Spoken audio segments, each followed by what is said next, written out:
the neighborhood we've been working on is back at it, and my constituents call me weekly about it, so I'd really like to get some sort of relief, even if we have to do something more comprehensive in the future, just so you'll have some power to do something about it. Like I said, we can bring it to discussion. Like I said, the way it is currently written. It's just bringing it to council. Like I said, our concern is just our office of discretion. I know we take care of that one specific issue, but it's just going to be hard for us to determine. That situation is a little different. So I think some of the things we can do will help this, but we'll have other neighbors like the picture I showed before, and it's like indoor, outdoor furniture. My thing is trying to find a good definition, and ideally, remember I talked to you about solid waste is not necessarily something that's being used, but define solid waste as something not being used for its intended purpose. So if there's an engine in your front yard, that engine may be sparkling new, but you're not using it for its intended purpose. So therefore, we could cite you for that as a solid waste issue, as opposed to just saying, okay, well, that's a junk sofa and we have to do something with it. So that's why I was trying to see if we can maybe tweak the definition. And I think instead of just calling it an indoor-outdoor ordinance and we just redefine the definition of solid waste, I think we could be able to address your issue, and that would just be a definition change in the ordinance as opposed to a whole thing. So, well, if y'all can work together, we're trying. Like I said, I'm just trying to make sure I'm not contradicting something else that's in another ordinance or another section, because everything with special enforcement is in 4 or 5 different chapters. So I'm just trying to kind of do my due diligence. I don't mind putting it right in, but we're just trying to see if we can find some better definitions, and then that gives us the teeth we need to enforce it. Okay, thank you. Councilor Barnes. Yeah, John, let me give you that work order numbers. It's Alpha, Quebec, Foxtrot, Hotel, Tango, 7. If you can look into that for me, I appreciate it. Yes, sir. And let me tell you, you get nothing but pundits from me. I'll tell you, you really impressed me. Thank you. Really impressed me. Like I said, whatever you need to get your job done. I think you'll get it. Yes, indeed. Are there no more questions? I see no more lights. Okay, thank you. Hold on, sorry. This is kind of a question in order for that I'd like to see if I could get an answer to so I can proceed with our epidemiologist. You mentioned airborne diseases. If I could find out what airborne diseases that this individual or individuals... Your epidemiologist, I'm sure, knows. That's why I know it's been a disconnect, because every time I go out, they talk about the larvae and the mosquitoes. Vector control, yes. Yeah, so I know that, and I've mentioned this before, if you look at some of the council, you need to do something about airborne contamination. Just like you have it indoor, you have it outside. So if you get with your epidemiologist and they do their research, please have them contact me. I appreciate it. Okay. Yeah. Thank you. All right, thank you. And next we're going to have short-term rental update, and most of us know it as Airbnb. Deputy City Manager Pam Hodge is going to cover that. And then we'll follow that one with the digest TAD update, and then the finance update. And if we're able to do the others, we will then do the CCG web and open enrollment update. So short-term rental, digest update, digest TAD, and then the monthly finance report update. Good morning, Council. This is truly an update. We have been working for months, inspection and codes, finance business license, the City Attorney's Office, planning and zoning, the fire department and CCVB, trying to come up with a recommendation on how to handle, regulate, and enforce short-term rentals. And unfortunately, at this point, we do not have a recommendation, so this is just sharing information with council and getting any feedback on any of the points that we bring out today.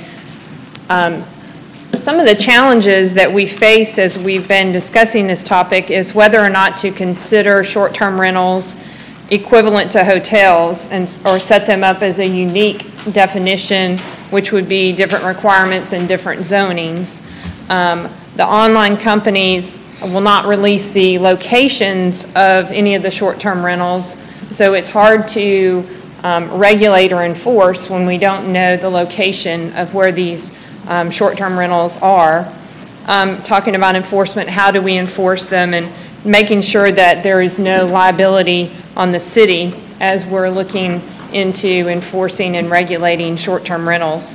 And it's really created a commercial competition inside residential neighborhoods. And of course, we don't allow commercial activities in residential neighborhoods, so they're unregulated and unlicensed at this point. So when we look at our hotel motel occupancy excise tax and we look at the definition that we consider to be a hotel, it's any structure or portion of a structure, and of course it lists lodging house, rooming house, hotel motel, public club, private club, containing guest rooms and which is occupied or is intended or designed for occupancy by guests, whether rent is paid in money, goods, labor, or otherwise. A guest room, a room occupied or intended, arranged, or designed for occupancy by one or more occupants for the purpose of living quarters or residential use. So in our mind, when we looked at this, short-term rentals fits that definition, which means that they would meet the same requirements as a hotel, which requires a health marshal slip from the health department, requires a business license. They would have to get a certificate of occupancy, which means they would have to have sprinklers, egress, fire extinguishers, smoke detectors, ADA. And so when you're talking in a residential neighborhood, someone's renting out one room of their home, going through all these steps would be very difficult for a homeowner. They would also be required as well to remit occupation tax, sales tax, hotel motel tax, and the destination fee. So then you're talking to a homeowner who's renting out a room, going through the same requirements as what a hotel goes through. So that's really what we've been struggling with, is how to regulate and enforce in these particular situations. And then the zoning classifications for a hotel is only in certain areas, which is UPT, which is uptown, the CRD, Central Riverfront District, RO, residential office, commercial, and then with a special exception in the historic district, which means that these types of establishments are not allowed in residential areas. So we would have to amend the UDO in order to allow short-term rentals in residential areas. And we are getting complaints from citizens who have this activity in their neighborhood and do not want this type of activity in their neighborhood. So currently, we're reviewing the ordinances and policies from other municipalities. We are drafting an ordinance to distinguish and accommodate short-term rentals. We have had one discussion with the largest online company, which is Airbnb. They will not release the locations of their customers, but they will remit the hotel motel tax on their behalf, but we still would not have any regulation in those particular residences. There's also House Bill 579 that's a state proposal that would preempt any local legislation. Basically, 579 takes any regulation away from local municipalities on any short-term rentals. So we've been monitoring that. There was a hearing on October 23rd, and I haven't heard the results of that hearing, but talking with Peter Bowden, he's part of our committee, and they're against, obviously, from the hotel's perspective, in not having short-term rentals regulated. This House bill would not regulate and would not allow us to regulate short-term rentals at all. So we're really kind of still reviewing. We do not have a recommendation at this point because we haven't come to a consensus on what our recommendation would be to council on how to enforce and regulate short-term rentals in residential areas is what we're really struggling with. I'm happy to answer any questions or take any feedback from council on this particular issue, but it is growing. We do have about 100 short-term rentals that are advertised on Airbnb and other types of online companies. We actually do have a tree house in Columbus that they're advertising for rental. We believe it's in the Lake Bottom area. They say they're close to Lake Bottom Park, so people are actually renting out their yards, tree houses, rooms. So it's making it very difficult to determine locations as well. Well, and I'll just tell you, I was at a conference, a city managers conference last week, and there was a session on short-term rentals, and they advised that there are 35,000 new listings across the country every single month. 35,000 new listings. And so it's a growing concern. And we need to be able to regulate it locally, and that's why home rule is so important to us, and that's why we try to communicate that to our legislative delegation. We've got Councilor Henderson. Pam, how do they compare with the regular, like bed and breakfast? Do they have to comply with the ADA and the sprinklers and all of those things too? They go through the same certificate of occupancy process.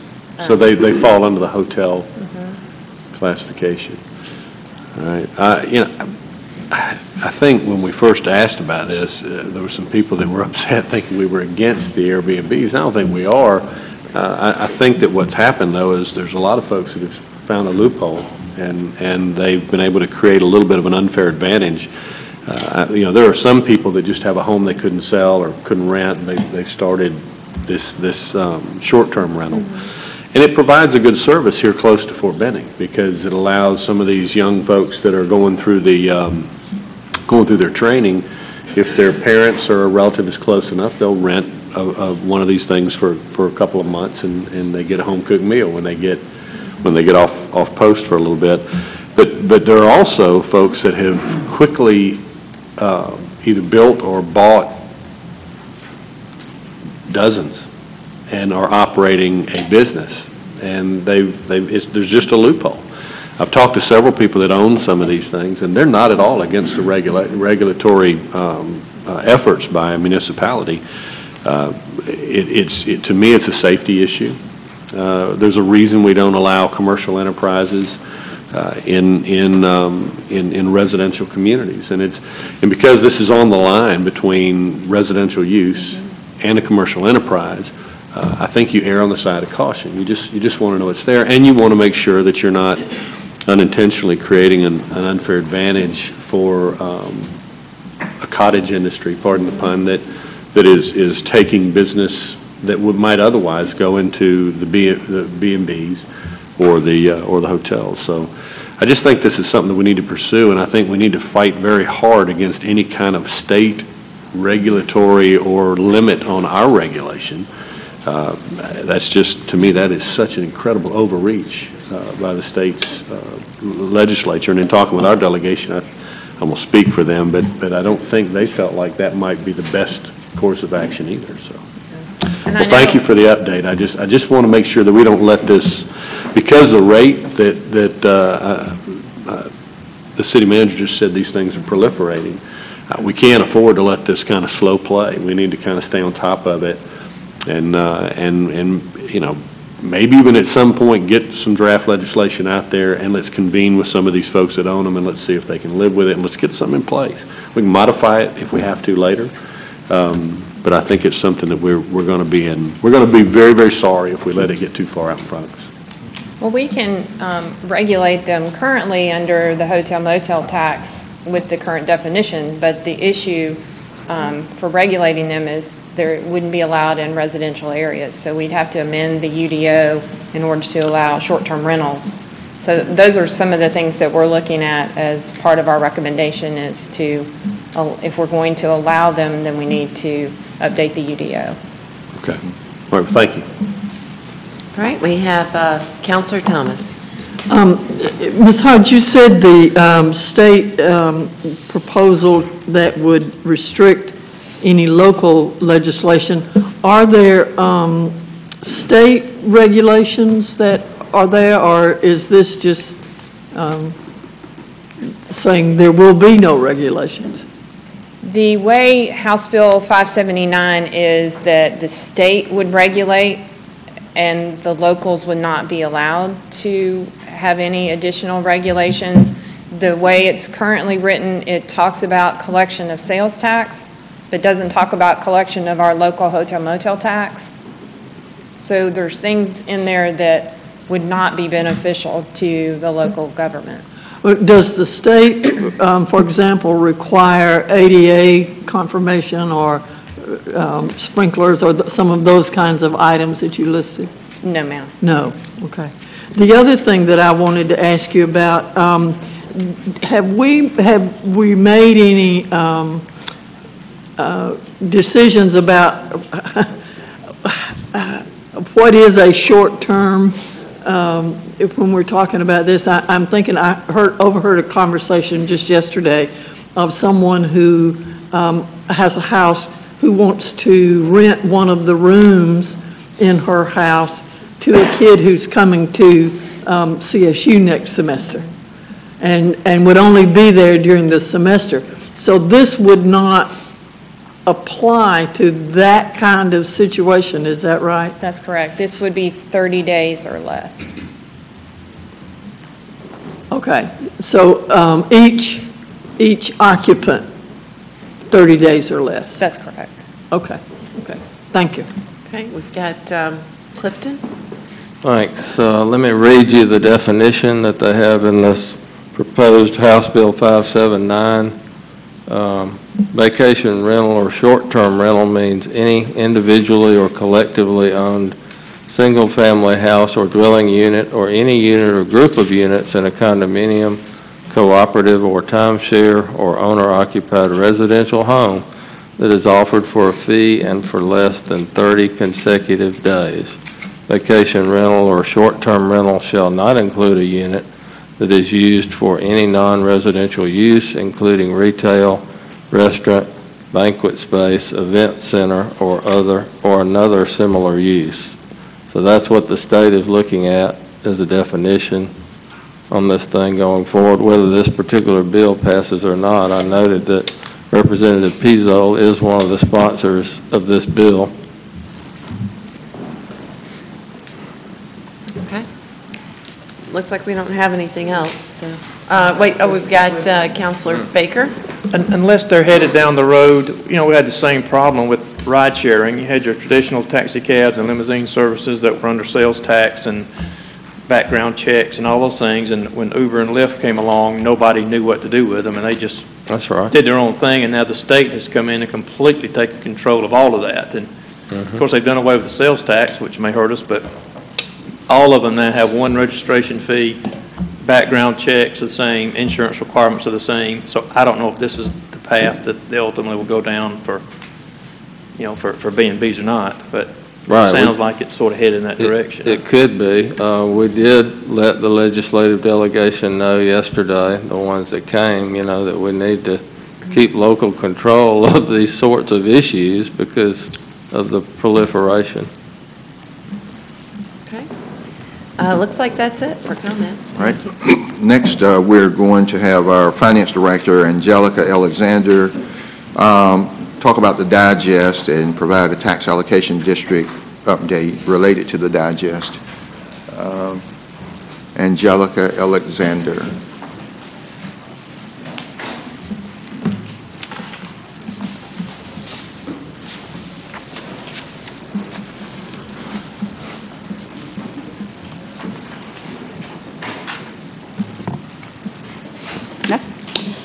Well, good morning. Good morning. So I know council has been asking for some time now the impact of the revaluation project and what that impact has been on the digest. So I'll briefly discuss that with you all today.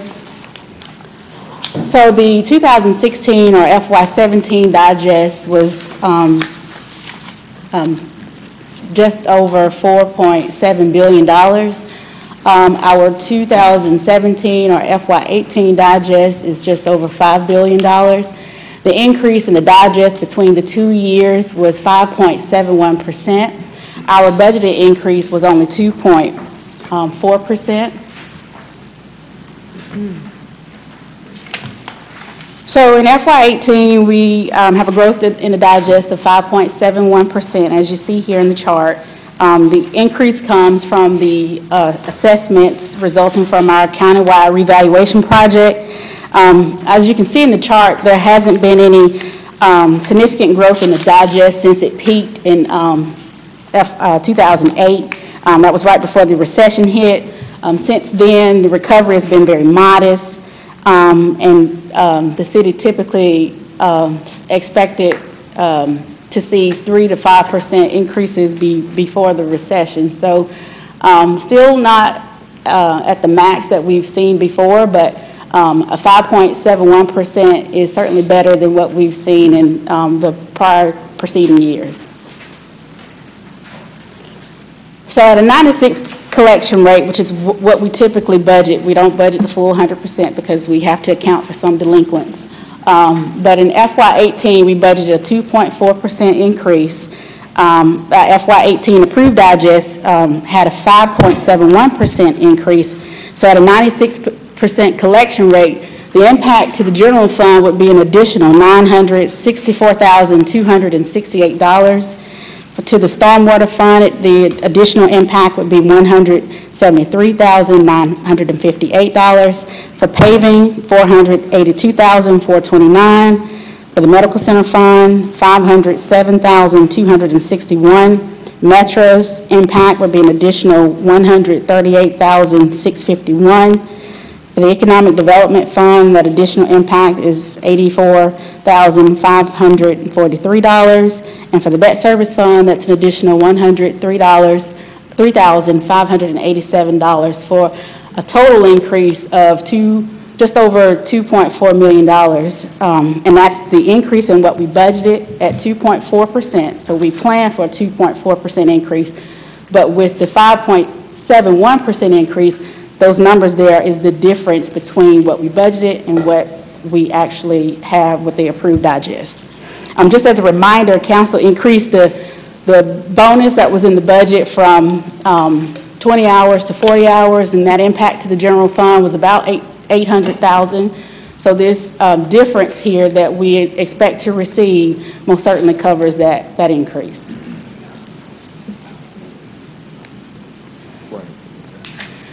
So for tab number one, Angelica, can I make a comment as that last part? Then can we quit saying that we had to dip into reserves then?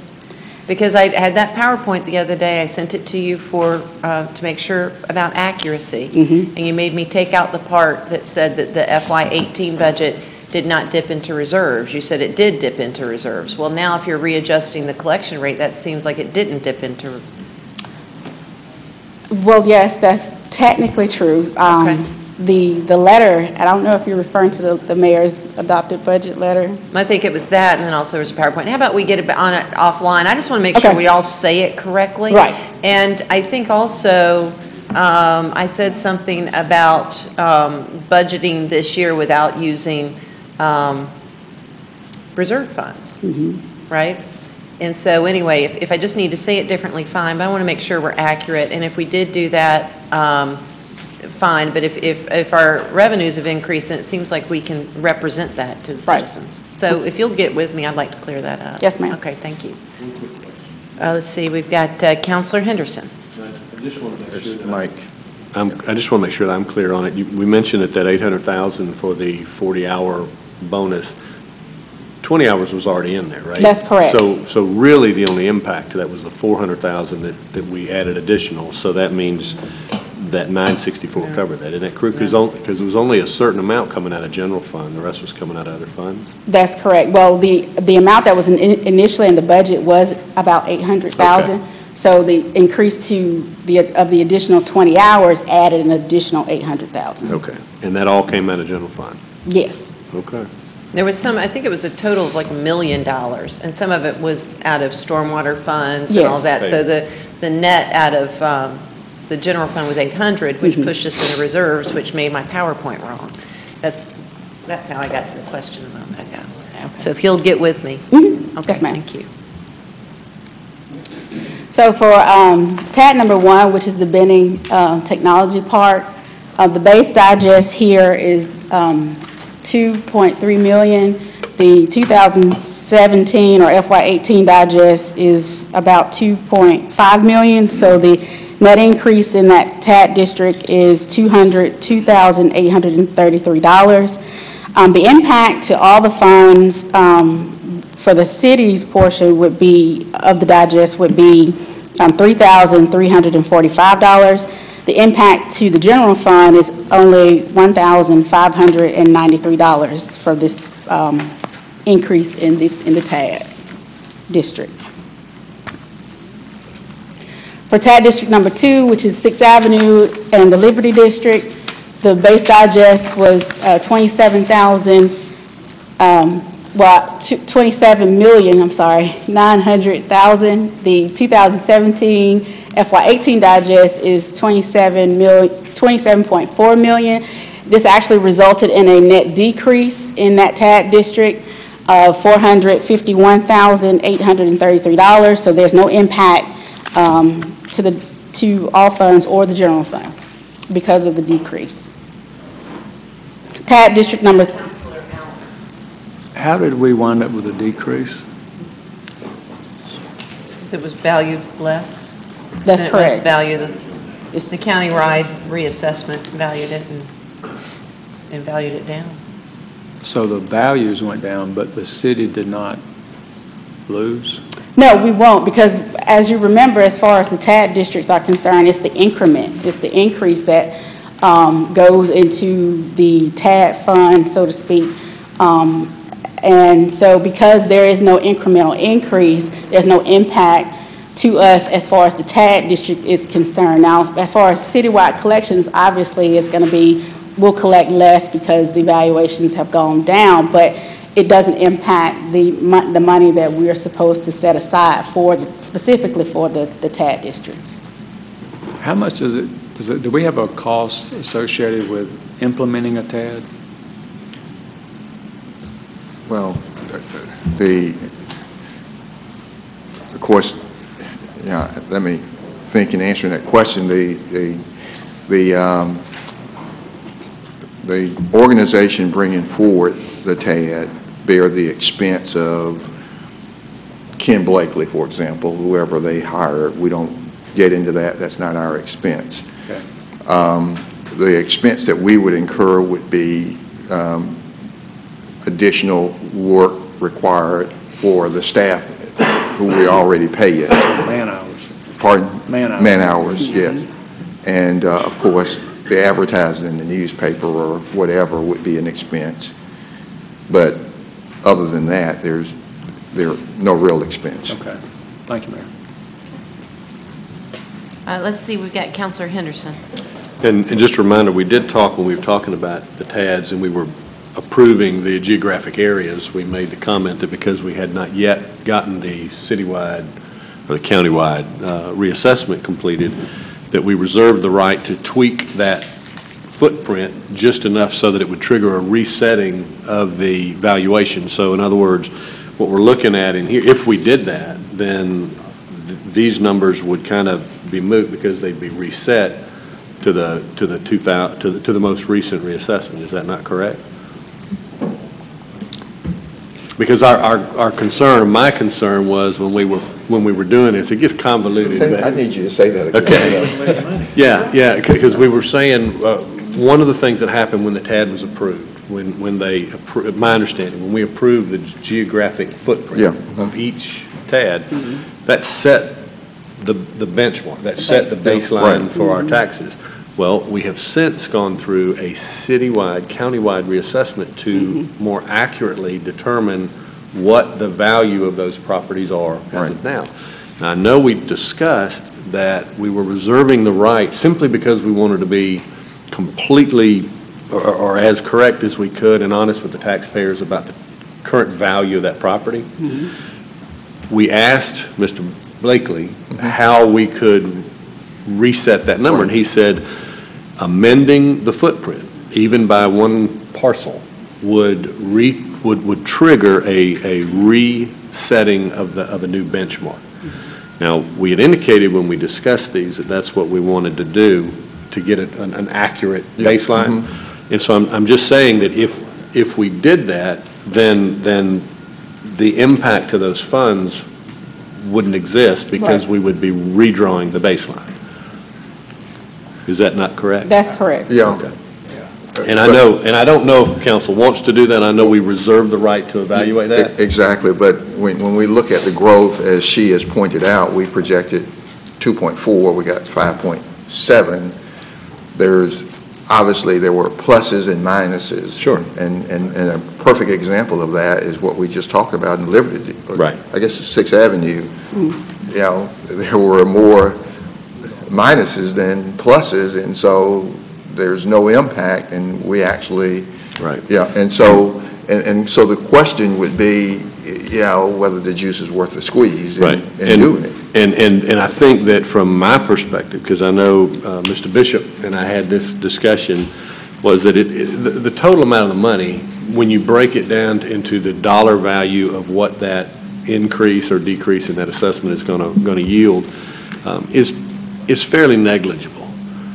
But we had told the citizens we were going to try to make sure that we had an accurate baseline after the citywide or the countywide reassessment. So I just mention it because to me it's still out there. We had mentioned it when we were considering this, and I think it's something that we should probably go ahead and ask our planning department to identify a parcel in some of these areas so that should we decide to move forward with that, we'd be ready and knowing how we're going to amend it so it wouldn't significantly impact that area. We can certainly have them. Didn't mean to bring all that up, but we had talked about it. By December 31st, right? By this year, that's right, because that would re-trigger it and it would be eligible for TAD projects in 2018. Yeah. Well, we can certainly take a look, and then you can make a decision at that time. I don't think you even have to take the parcel out or in. I thought you could just reset it. No, ask Ken Blakely, because when I asked him, he said, I thought I understood, and He did. I'm wrong a lot. He said you would have to amend the map itself. Right. Not a whole lot. If you want to put in one parcel or 5, you can. Right. But there had to be some difference in the It's got to be different from the previous map. Okay. Well, we'll take a look and do work from the December 31st back with a timeline to determine where we need to pull the trigger when, if you're going to do it. And that way we'll make sure that we don't. Listen, I'm at a point, if I remember it, somebody else does. Just want to make sure that we'll have staff take a look at it. Okay, thank you. Thank you, Mayor. You got Mayor Pro Tem. Hold on. Can you turn on the Mayor Pro Tem's microphone, please? And Councilman Henderson, you're right, I remember it too. I was just asking the mayor about it. Sure. Okay. All right. TAD District number 3, which is for Uptown, the base digest was 51.7 million.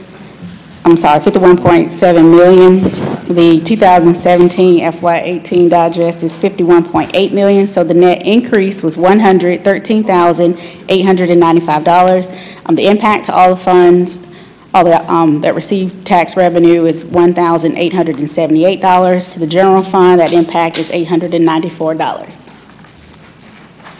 For TAD District number 4, which is 2nd Avenue and City Village, the base digest was set at $25.9 million.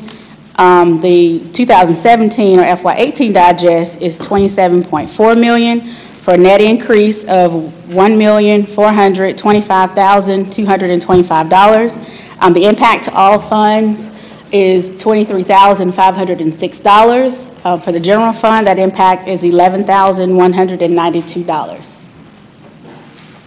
Midtown West, the base digest was set at $47.2 million. The 2017 FY18 digest is $49.6 million for a net increase of $2,400,001. The impact to all the funds is $39,583. The impact to the general fund is $18,847. So the last TAD district is district number 6, which is Midtown East. The base digest was $19.8 million. The 2017 FY18 digest is $19.6 million for a net decrease of $145,990. So there's no impact as far as the increment to the TADs.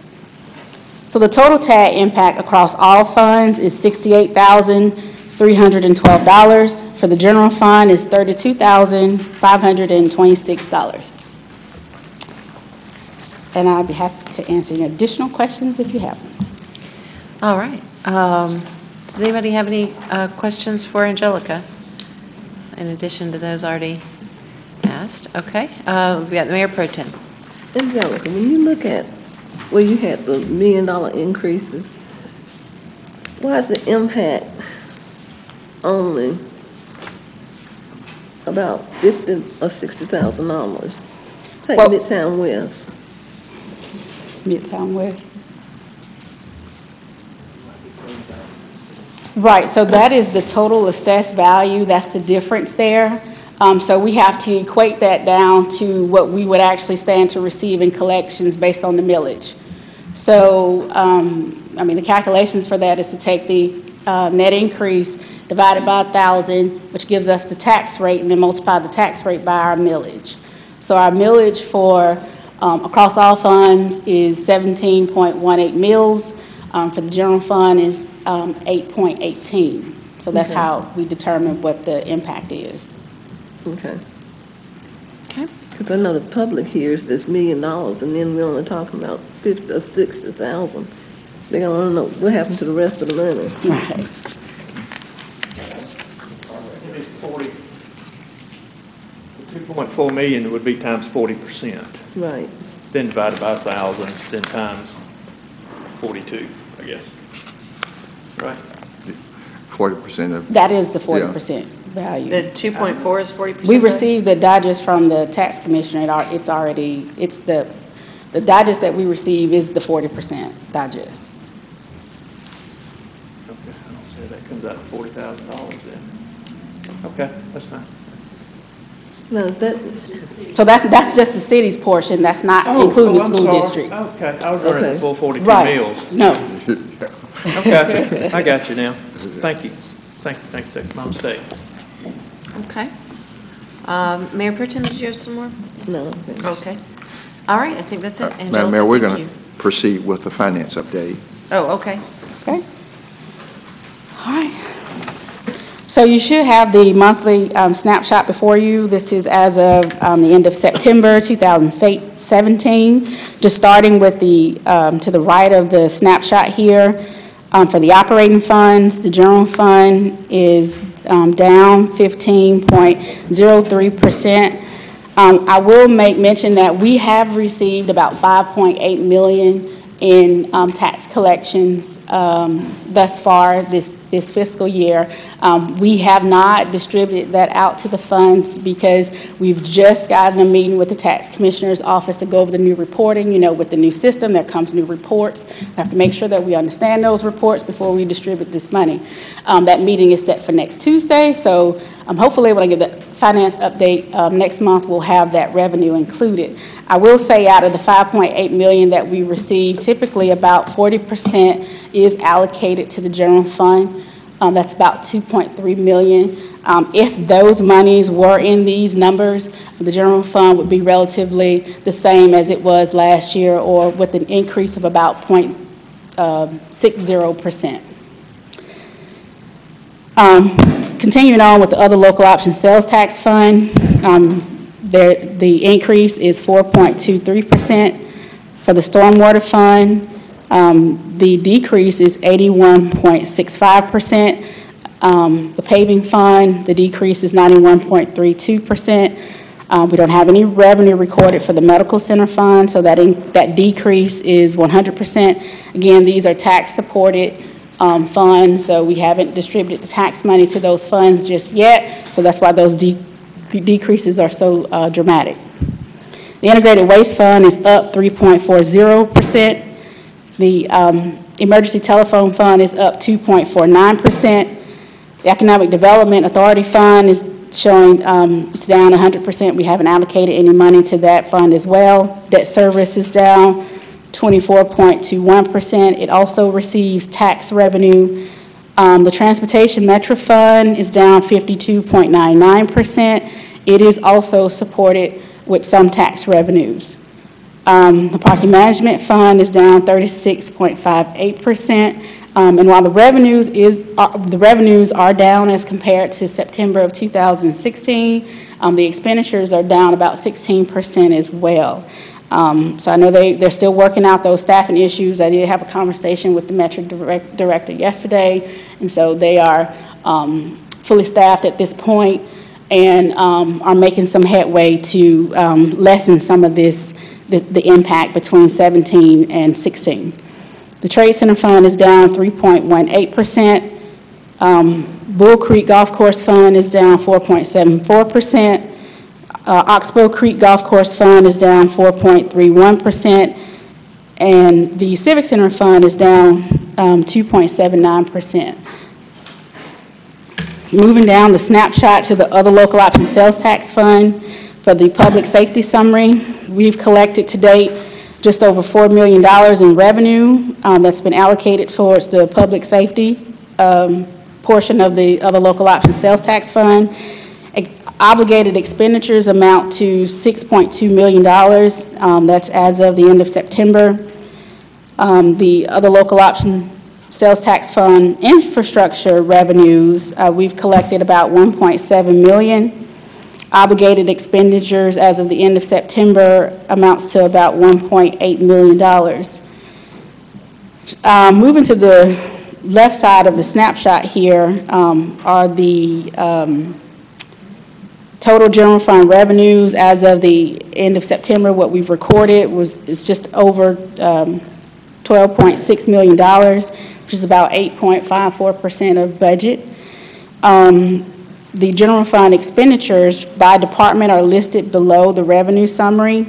The departments that are currently exceeding the 25% goal are highlighted here.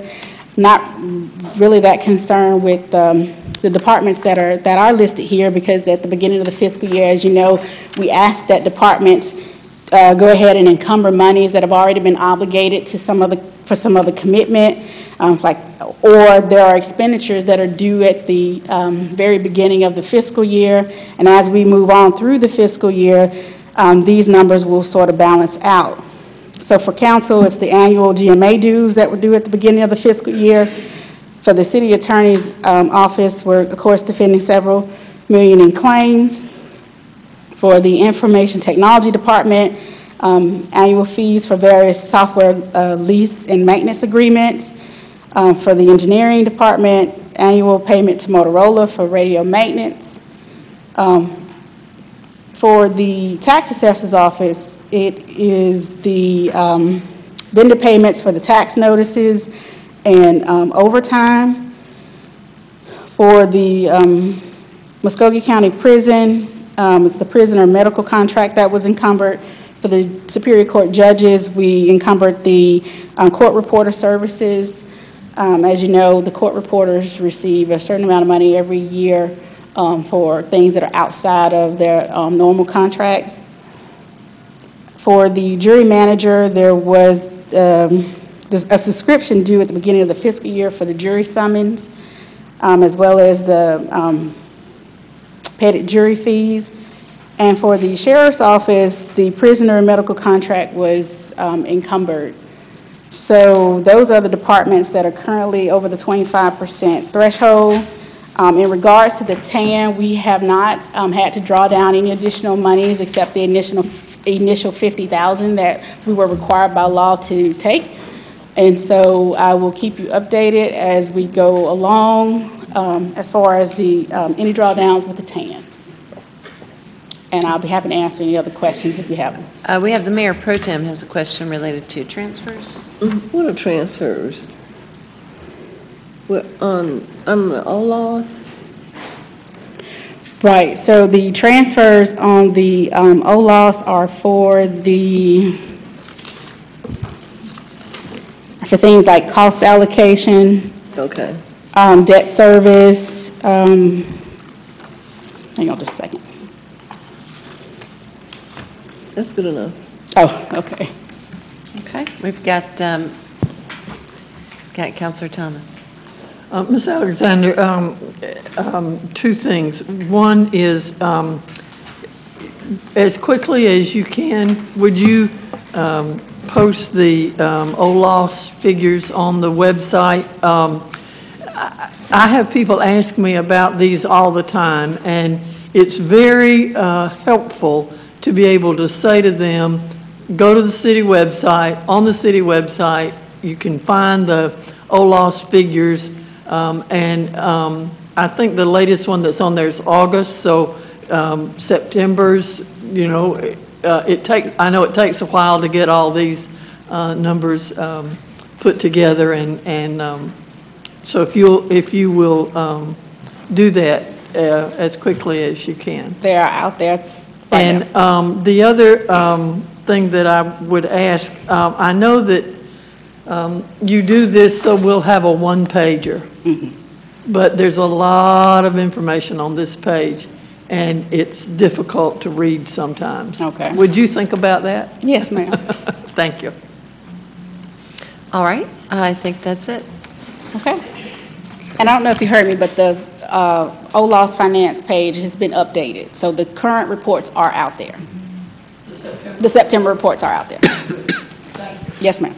Madam Mayor, we're going to move to open enrollment, and then our final will be. I'm sorry.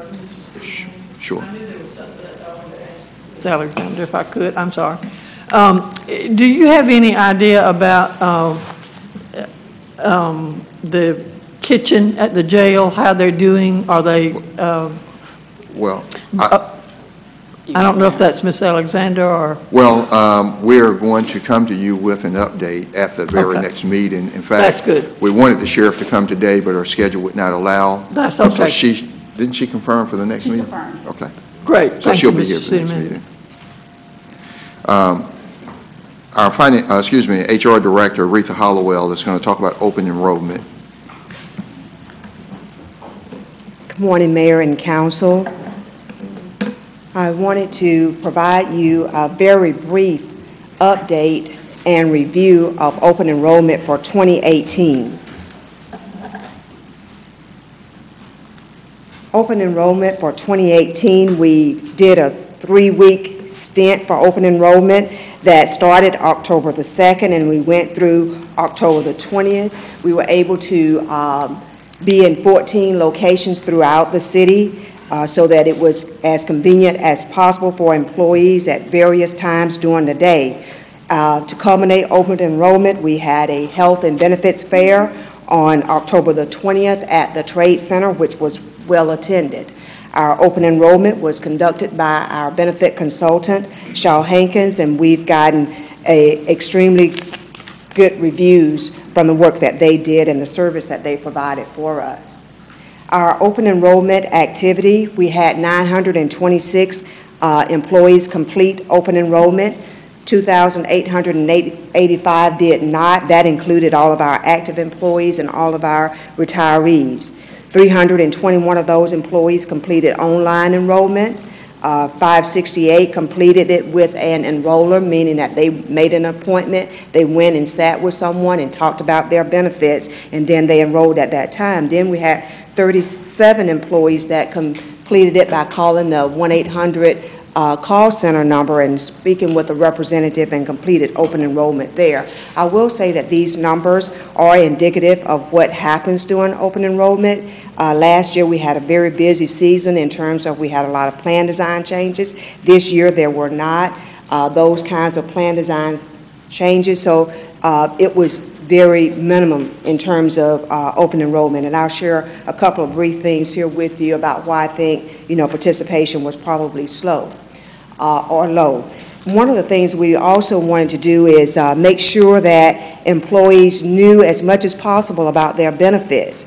We launched an education effort and to make sure employees were aware, they knew exactly what their benefits were, they had a chance to see them in different ways. We also launched a Facebook page, Human Resources did, where a lot of folks like social media and they like to be able to access things via social media. So we have a Facebook page where we post all of our open enrollment information. We also have developed videos, our benefit consultant did, and so we track, how many people are looking at the videos, how many times they're looking at them, and so we provided an open enrollment video which just gave a real big picture summary of everything open enrollment. We had specific videos about our medical benefit, our dental plan, vision, and life insurance. And this just shows how many times employees actually went out and looked at those videos.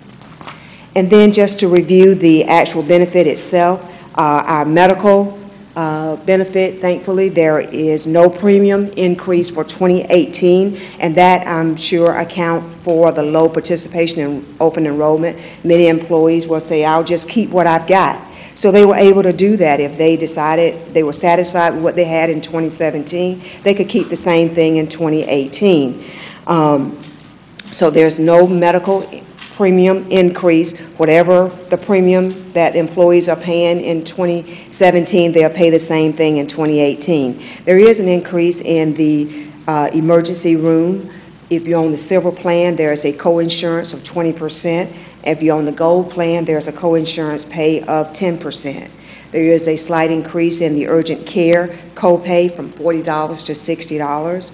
And on our pharmacy, we have added tiers to our pharmacy. We've got the standard 3-tier pharmacy. 2 tiers are being added for 2018, a tier for specialty. There's a copay there, and then there's a tier for lifestyle medications. On our dental and vision plans, there's no premium increase there. There's also no premium increase in our basic life and voluntary. Telemedicine benefit, you all recall that we added that benefit in 2017 at the request of a number of our employees and recommendation of our Employee Benefits Committee. That benefit, there's a slight decrease on that particular benefit where it's currently $6.99 a month. It'll be reduced to $6.12 a month. Then we're offering the flexible spending account and voluntary benefits offered through AFLAC. So now just to talk real briefly, and I'm not going to spend any time in great detail with a lot of these slides, but if you have any questions, I'm more than happy to answer them. In terms of medical elections, our active employees, again, this is somewhat boring because there's not a whole lot of activity. 16 on our active employees, 16 added coverage, 12 dropped coverage, and 46 made a plan change design. And you see on the pre-65 retirees, 3 added coverage, nobody dropped coverage, and on the post-65 retirees, 1 added coverage and 4 dropped coverage. And then this just shows the enrollment by plan. In terms of our active employees on the silver plan, there are 1,677 employees on the silver plan, 318 on the gold plan. If you look down below the pre-65 on the silver plan, there are 173, and then 35 on the gold plan. Our dental elections, again, very low activity there in terms of adding and dropping. Typically, the same number that adds is similar to the same number that drops. Our dental participation, you see that 69% of the employees take advantage of the dental plan, 34% of pre-65 retirees are on the dental plan, and 11% of post-65 retirees. There are 693 employees, active employees on the high plan, the high dental plan, and then 1,044 of those employees participate in the low dental plan. And you see retirees, we got 105 on the high plan, and then there are 114 on the low plan. Our vision participation for our employees, again, not a whole lot of activity there.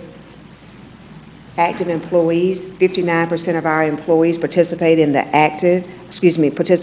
vision plan. The active employees do, 33% of pre-65 retirees, and then 10% of our post-65 retirees participate in the vision plan.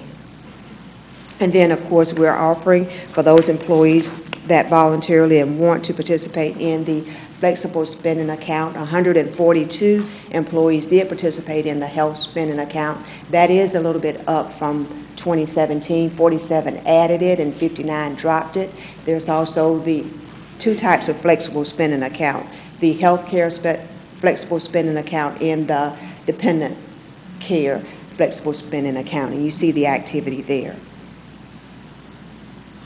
Telemedicine, as I mentioned it earlier, we've got 149 employees that are enrolled for 2018 for that particular benefit. 39 added the coverage and 30 people dropped it. I do want to mention the tobacco cessation. That is the tobacco surcharge that we brought back. You all may have remember that we had a tobacco surcharge some years ago and dropped it. So we started the tobacco surcharge again beginning in 2018. There is a $50 a month surcharge that applies to those tobacco users who do not complete a tobacco cessation program. There are 2 tobacco cessation programs that are offered, and we started offering those programs. They are free of charge to the employees. We started offering those programs in September, the Fresh Start program and then the Quit program offered by Georgia and Alabama. There are 1,995 employees that are on the plan for 2018, so those are the number of affidavits that we need to receive back from employees that they are stating that they either use tobacco or they don't use tobacco. So since we started that process, 80% of those employees have completed a tobacco affidavit form stating whether they either use it or don't use it. Of those 80%, 90% have indicated that they do not use tobacco, and 10% have identified themselves as using tobacco. And of course, they have an opportunity to complete one of the cessation programs and avoid the $50 surcharge. The last program I want to mention is the wellness incentive that was put forth by the Employee Benefits Committee. The wellness incentive encourages employees to utilize or participate and complete a personal health assessment. And if they are deemed to be at risk, participate in coaching. And participating in the personal health assessment, employees have an opportunity to receive 2 wellness days and a $50 gift card for the first 400 employees that participate. And I will tell you that the personal health assessment, our wellness incentive is going extremely well. We know that at least 400 employees have already participated in the personal health assessment, and we want that number to continue to increase. We'll report back on the number of employees participating, but that particular program is going extremely well, so we're real pleased with the results there. And that's all I have, Mr. City Manager.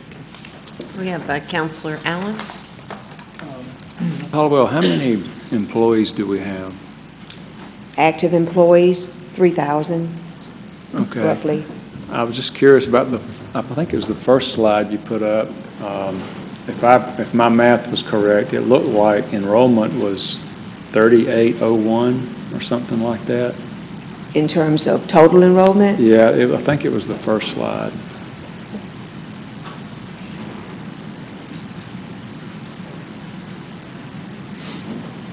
I'm sorry. Here. Now, I was adding the first 2, 926 and 2885. Those that completed the enrollment and did not complete the enrollment. Right. The 2885 includes all active employees that are eligible for the plan, all retirees. That's our pre-65 and post-65. Okay. That's how we come about that number. That's where we get it. Sure. All right. Thank you. You're welcome.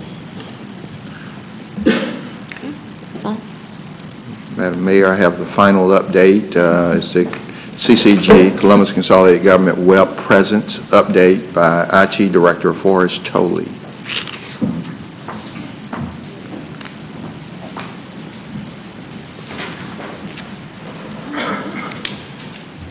I don't know if it's evening or still morning, but Afternoon. good afternoon. Yeah.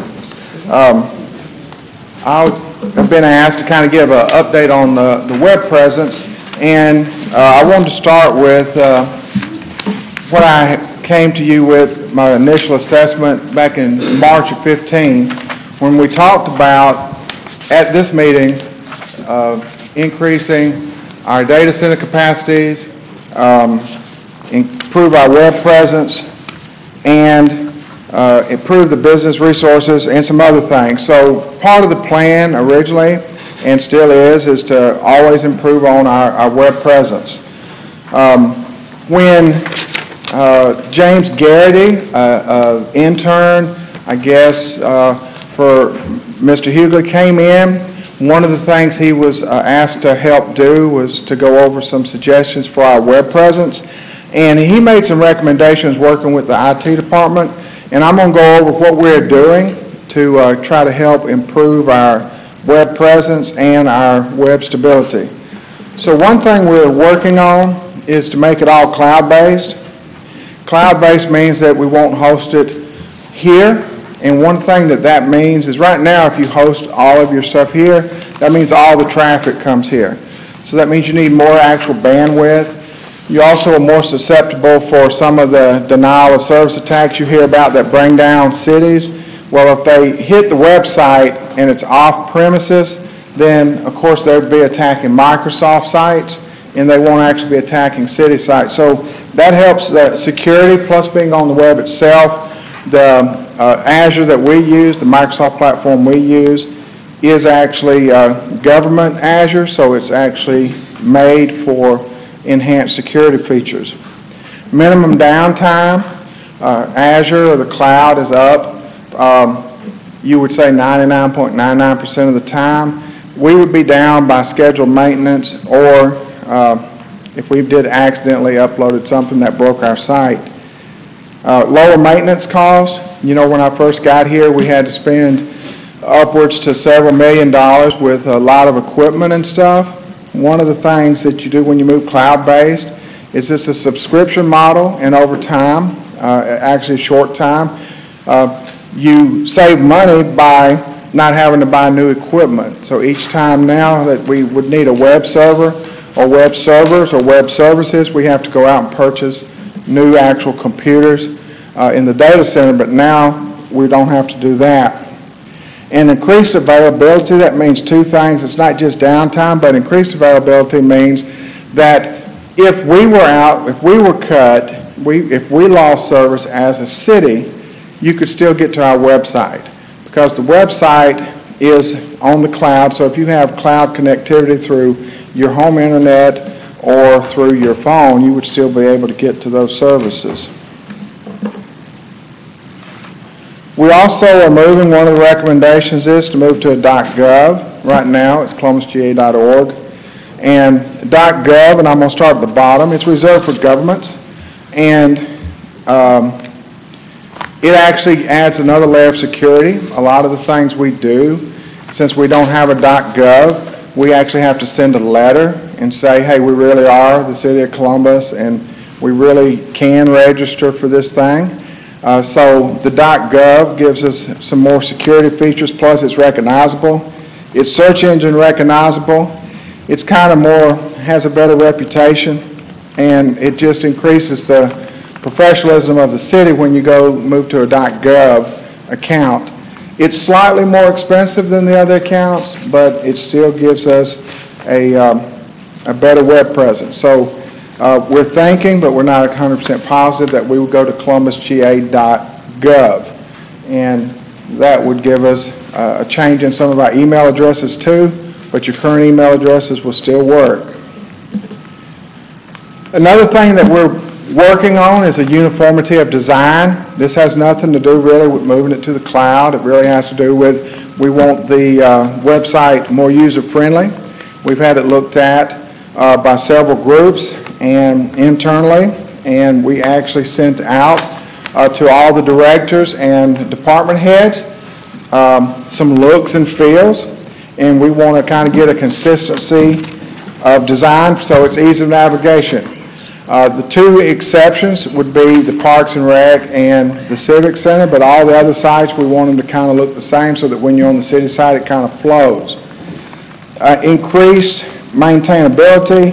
If you have a uniform design, that you have actually a database back behind the scenes, it makes it easier to maintain. So I have 2 staff members that do this. They stay slightly behind. This should make it easier to maintain. Improved user experience. Basically, the new website will fit on your mobile, and we'll talk about that in a minute, but it also, the user experiences are better if you can find what you want to easier. Fewer clicks to get where you want to go. And we'll have some enhanced search features, and basically, that means that you will be able to search the site and find, hopefully, what you're looking for just by keyword search, rather than not being able to search the entire site today. Performance with a data content behind the scenes, you'll have better performance. One thing we can do is automate so that everywhere the city manager appears or a council member appears or the mayor appears, you really only have the data set one time and you just publish it several times, and it makes the website a lot easier as far as finding your data, maintaining your data, and accessing your data. Mobile friendly means that you can go to your phone, and we have a couple websites that you can today, a couple, and one of them is the CCG TV page. So if you go to CCG TV on your phone, you'll see that it fits on your phone, makes it easy to watch the council meetings on your phone because it's mobile enabled. So that means it kind of shrinks to the screen that you're looking at. If you're on your tablet, it's a little bit bigger. If you're on your computer, it's a little bit different. But all of your services are there. So rather than go to like an app approach, everybody says, well, they want an app. You really don't need an app if you make your website mobile friendly so that it appears to be an app when you look at it on your phone, but it appears to be a website if you look at it on your tablet or your computer. And like I said, we're going to integrate it with the employee HR system and all the other systems. We have it integrated with, right now, it's integrated, but we do a manual process because we're still in the process of getting our systems in place. It's also integrated with our GIS mappings during IRMA. We put the front page, we had a banner screen on the front page so that citizens and the city people could look to see where trees were down, roads were closed. That's available all the time on the website, but by being able to put it on the front page and pull that data, it made it a lot easier for people to respond. So that's kind of the integration piece. And I'm going to try the next slide, or at least get some help on it. One thing I want to talk about on this is what we sent out to the directors to look at. It doesn't have the new logo. The website currently has the new logo. The reason this one doesn't is because we were a few weeks before the release. We had the logo, but we were asked not to put it on the sample pages because we didn't want to pre-release before the people got to come to council and talk about it. So we do have the logo on the current website, but that's why it's not on the sample, because we didn't want to kind of give it away early. And if none of this site works except to show you the look, because we asked the directors, the department heads, what's the kind of look and feel you want? So if you would scroll down for me, Shane. So it goes down, so you got popular resources. You could click on those. You can scroll down more. It has meeting and news. It talks about Dragonfly Trail, tax information, meeting dates. You can go to all events. Right now that doesn't work because, like I said, these links we made so they wouldn't work, so we're just trying to get a feel. Then we have the mayor, city manager, council, and it scrolls through, and it would actually be very similar to the information, but it's presented in a different way. If you scroll down a little bit further, you see a GIS map of park locations, election districts, and these come in live. So those are live. This site, this part is live coming out of the system. So if you were to have an emergency and you wanted to show where trees were down, roads were closed, you had a flood, you could put it, actually, you could just add another button and say, for emergency, you could make it red and say, here are, things that are going on with Irma or things that are going on in the city right now with our GIS services. So you could actually get all those data points live. And then towards the bottom, it's just typical of what you would see about the web site. So that is pretty much my presentation. We do have a couple pictures that you just saw live. So that is one of the pictures of the front page. As we go down, you can see the different things that are available. And one of the things that the recommendation was is that the front page should contain mostly government information, and it should just be a scroll down, quick look, important information, and that's what we're moving toward. So in addition to trying to make it user-friendly, look more appealing, we also are moving the where it's hosted to make it more secure, more reliable, and more user-friendly. Any questions?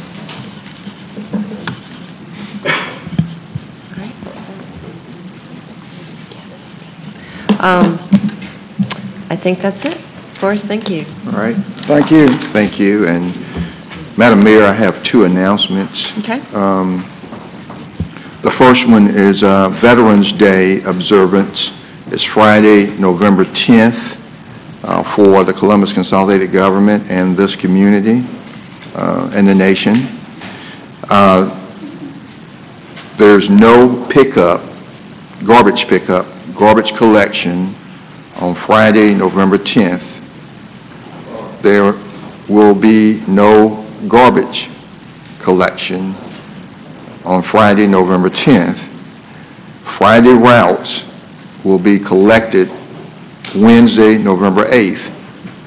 And so no collection on Friday the 10th, Wednesday the 8th. So if you receive your pickup on Friday, you will put it out for Wednesday collection.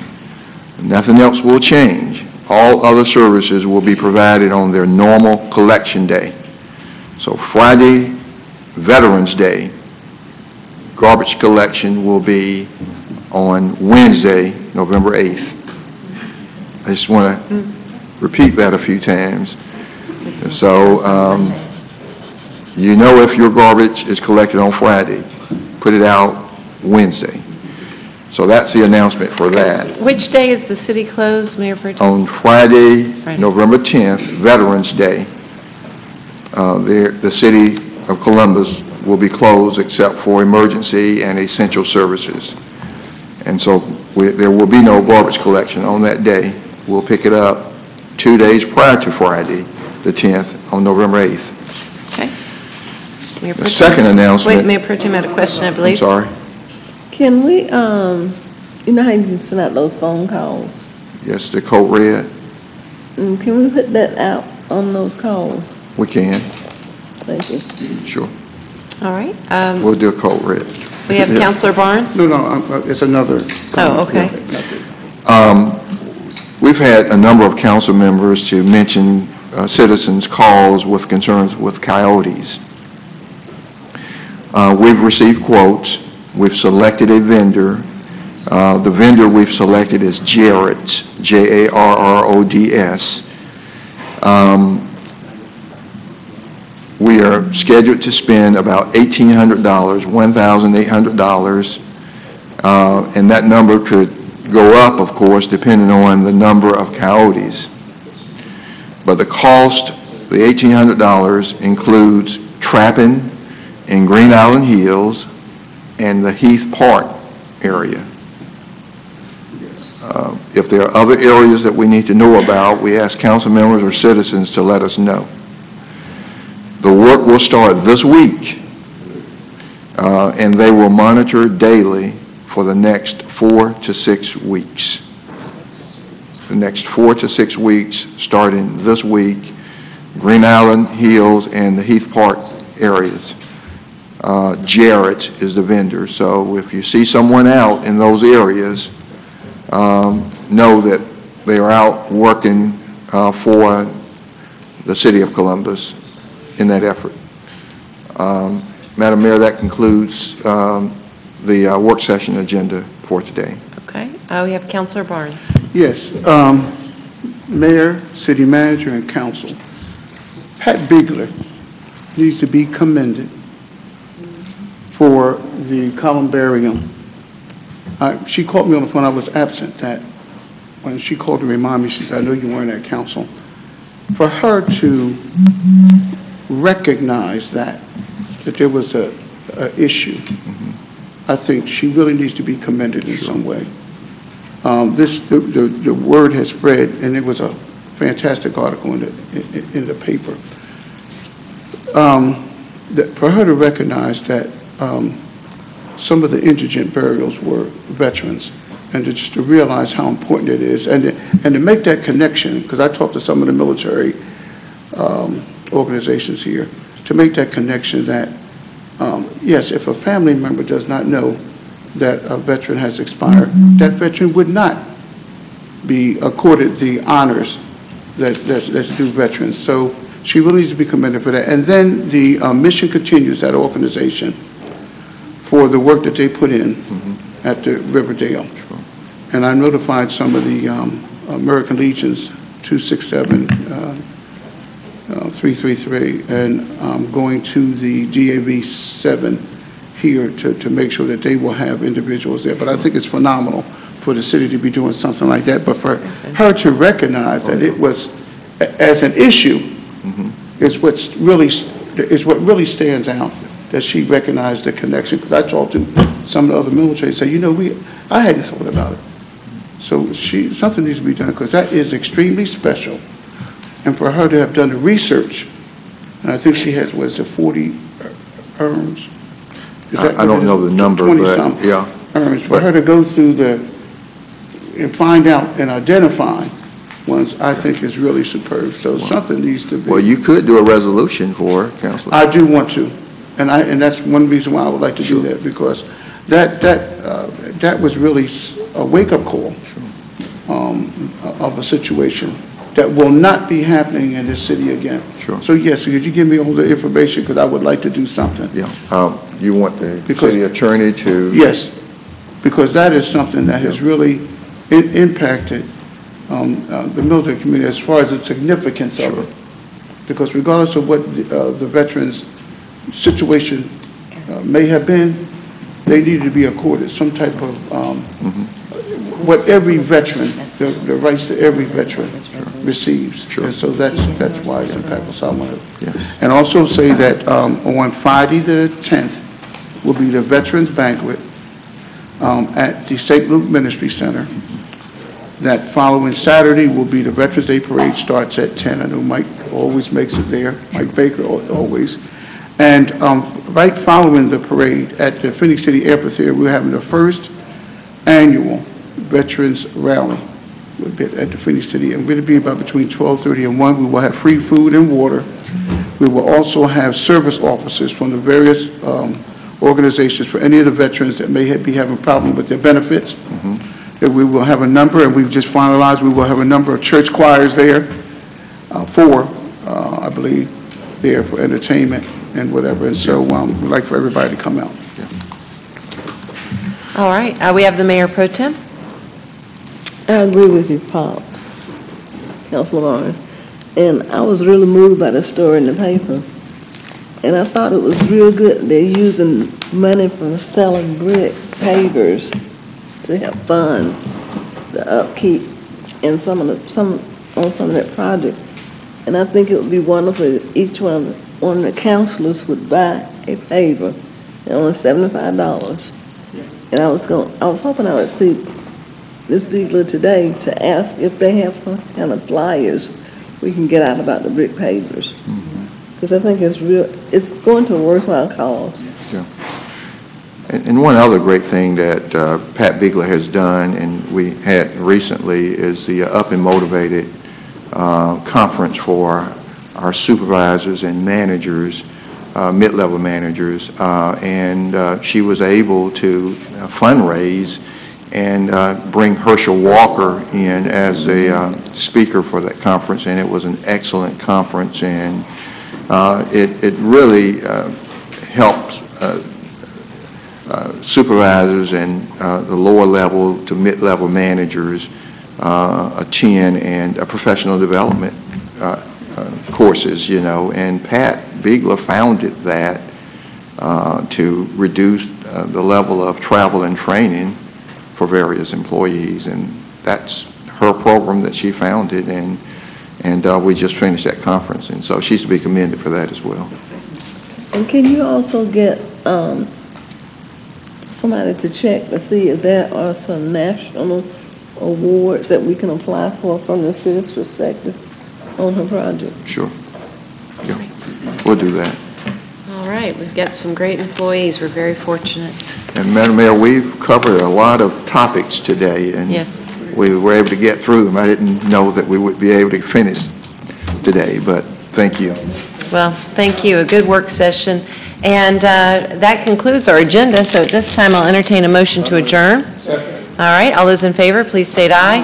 All right, we're adjourned. We'll see you next Tuesday, and have a happy, safe Halloween. Yes.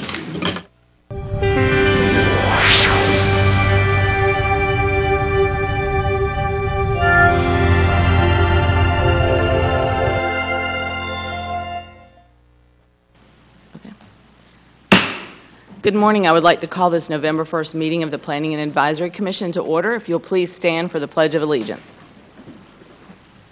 I pledge allegiance to the flag of the United States of America and to the republic for which it stands, one nation, under God, indivisible, with liberty and justice for all.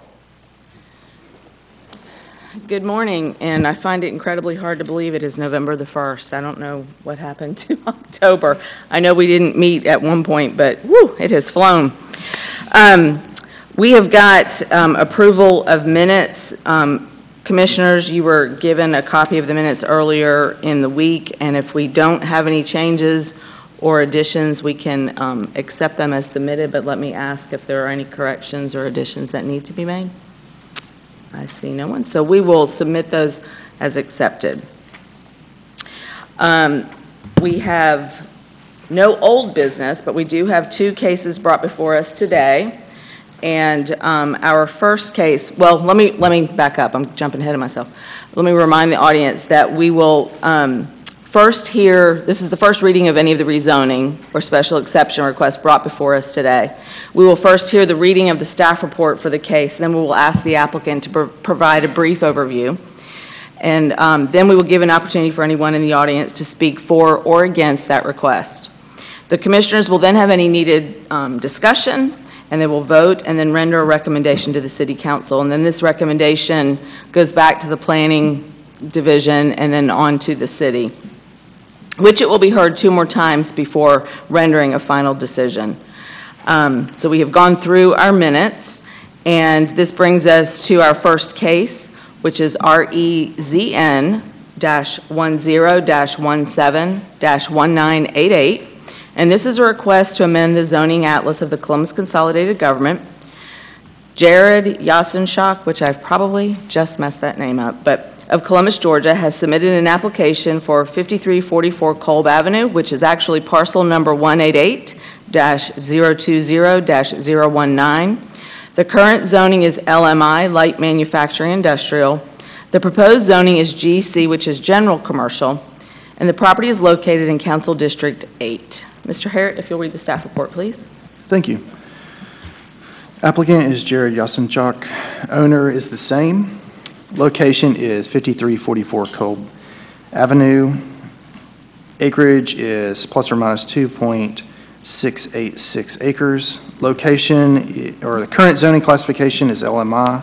Proposed zoning classification is General Commercial. Current use of the property is pest control in Building A. Proposed use of the property is pest control in Building A and a banquet facility in Building B. General land use is consistent, is in Planning Area F. Current land use designation is light industrial. Future land use designation is public institutional. Compatibility with existing land uses, it is. There is no environmental impacts. All city services are provided.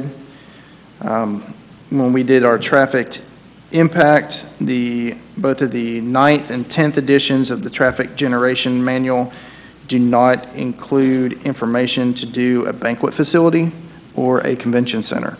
So we don't have any information to bring to you for that. Okay. Traffic engineering, they'll just, when they do a site plan, if they alter any buildings, they'll submit that to engineering at that time. There was no comment from schools. Buffer requirement is a category C on everything that abuts LMI property. There were 26 people within 300 feet that were notified. We did not receive any calls or emails on it. I do believe we have somebody in the audience that would like to speak to it. And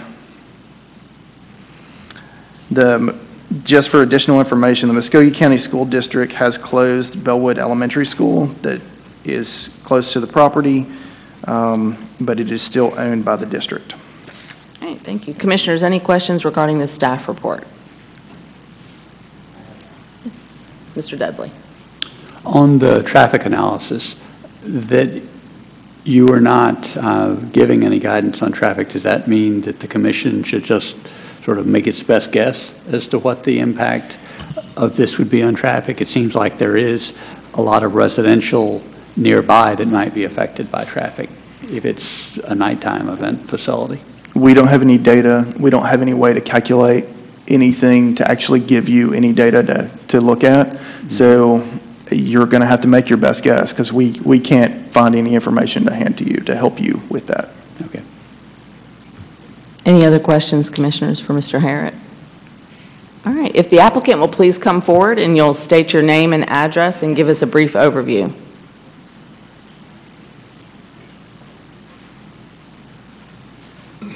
Hi, I'm Jared Yusenshok. My address is 4191 Georgia Highway 219 in Fortson, Georgia. Do you want to give us a brief overview of any other information that we may need? Yeah, so I bought the property there, which there's of course 2 buildings, and I own Jared's Pest Control. I have 27 employees. We operate out of one building that's 4,500 square feet, and there was a second building on that property which is 10,000 square feet. We've got to have continuing education, so every year everybody has to have so many hours. We have to pay for this, and we travel to Atlanta, Macon, Georgia, Augusta, all over for continuing education. So in order to obtain a license, when you go to the I forget what it is now, the certificate of occupancy, what they have is what they call banquet hall. So when you hear the word banquet hall, we don't want to get confused with banquet hall, but right now we pay $1,000 to go to Columbus State University to give training on those classes. And they use the Shriners Club. They pay $400 for that. So I was hoping to have a continuing education place in here to give classes, continuing education, and I've got retired Command Sergeant Major Sam Rhodes with me with the Warrior Outreach, and we'd like to do stuff for the veterans. Okay. Thank you. You want to say something? Well, we'll get him up in a second. Commissioners, any questions for the applicant? Mr. Dudley. So are you planning to use the facility for training for your own staff only, or for the general public, anyone who's interested in renting the facility? If we would bring people here, they can rent the hotels, buy food here, you know. So instead of us going to these places, if we have a facility, we can have everybody in Georgia and Alabama come to our facility, which isn't all the time. You know, we have 6 meetings a year for that right now, which is in Columbus. So if we can bring people to Columbus, it wouldn't be a traffic problem on, you know, coming down Cobb Avenue, which is all commercial. So from the new Walmart that's there behind the college is commercial, and when you come down the street, the Rock Shop's commercial. There's automobile places there that work on cars is commercial. everything on that access to get there is commercial. And if you do cut through Bellwood past the school is commercial, and everything that you pass is commercial. So the only LMI entrance is through 54th Street. So where I'm considered LMI, if you look at the way the traffic flow has to go, in order to get to Shumar, which is off 54th Street, and in order to get to Sherwin-Williams and all the industrials 54th Street. So if you really look at an aerial map, everything that's the LMI in that area is all accessed from 54th Street. My property, you can't get to it through there. I can't go from 54th Street into Shumar or into Sherwin-Williams and drive through there and get to my property. It can't happen. I'd have to go back down Veterans Parkway, make a right on Manchester, and then come in through Kolb. So if you come in through Kolb, you're coming through all commercial. And so if you really look at a map from an aerial view, you think it would be commercial property, not light industrial, but probably years ago when they had a plat, they made it LMI. Thank you. Any other questions, commissioners? All right, is there anyone, thank you, is there anyone in the audience who would like to speak against this proposal? Okay, no one. Anyone? Oh, yes, ma'am. I'm sorry. If you'll come forward and state your name and address, and then let us hear from you.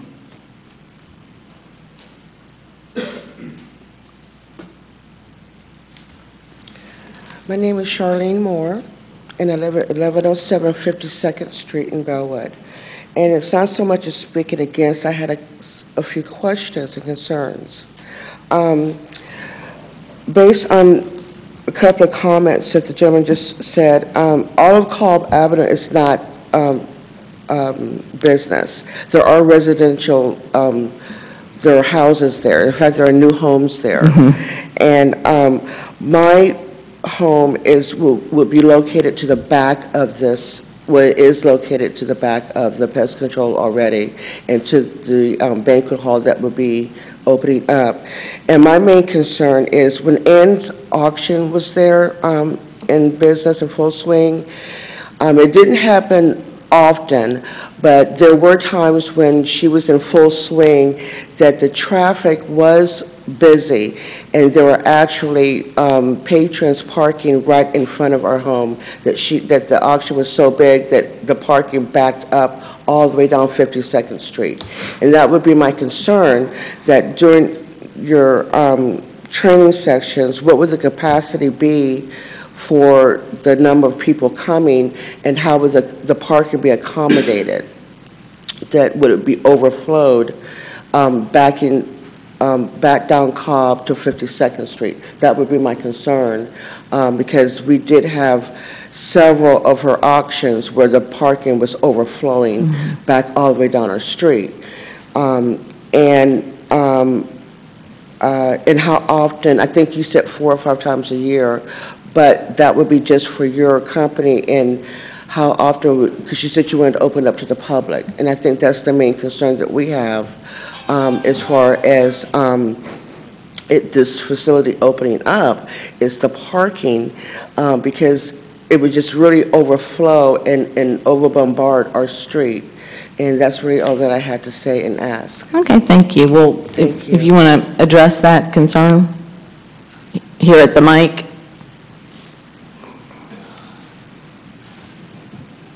Of course, it happened because she said that, but I couldn't imagine that many people showing up, because there's, 2.8 acres on that property, and it's all gravelled. We've been putting gravel in and everywhere and everything. It's flat and gravelled. I've got 27 vehicles that I own, plus employee vehicles, and so we have anywhere on every day on an average of probably 35, 40 vehicles parked in there now, and there's a lot of room. If you take 2.8 acres of land, and if you took the square footage of that, the square footage of a car, I couldn't imagine that. Sir, could you speak up just a little bit?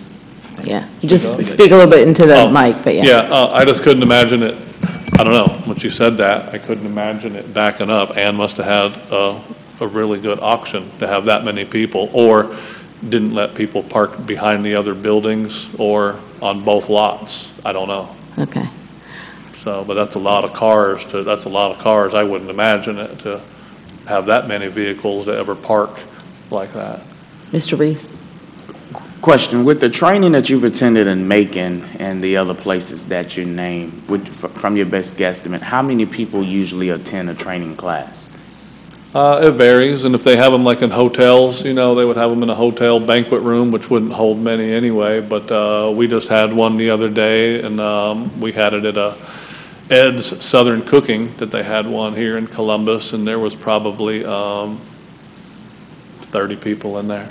So if everybody drove a car, it would be 30 cars at that particular meeting. And you think your lot can accommodate how many cars? If organized parking is done, you have someone out there actually facilitating the location of the parking to make sure that space is fully utilized, how many cars you think you can get there?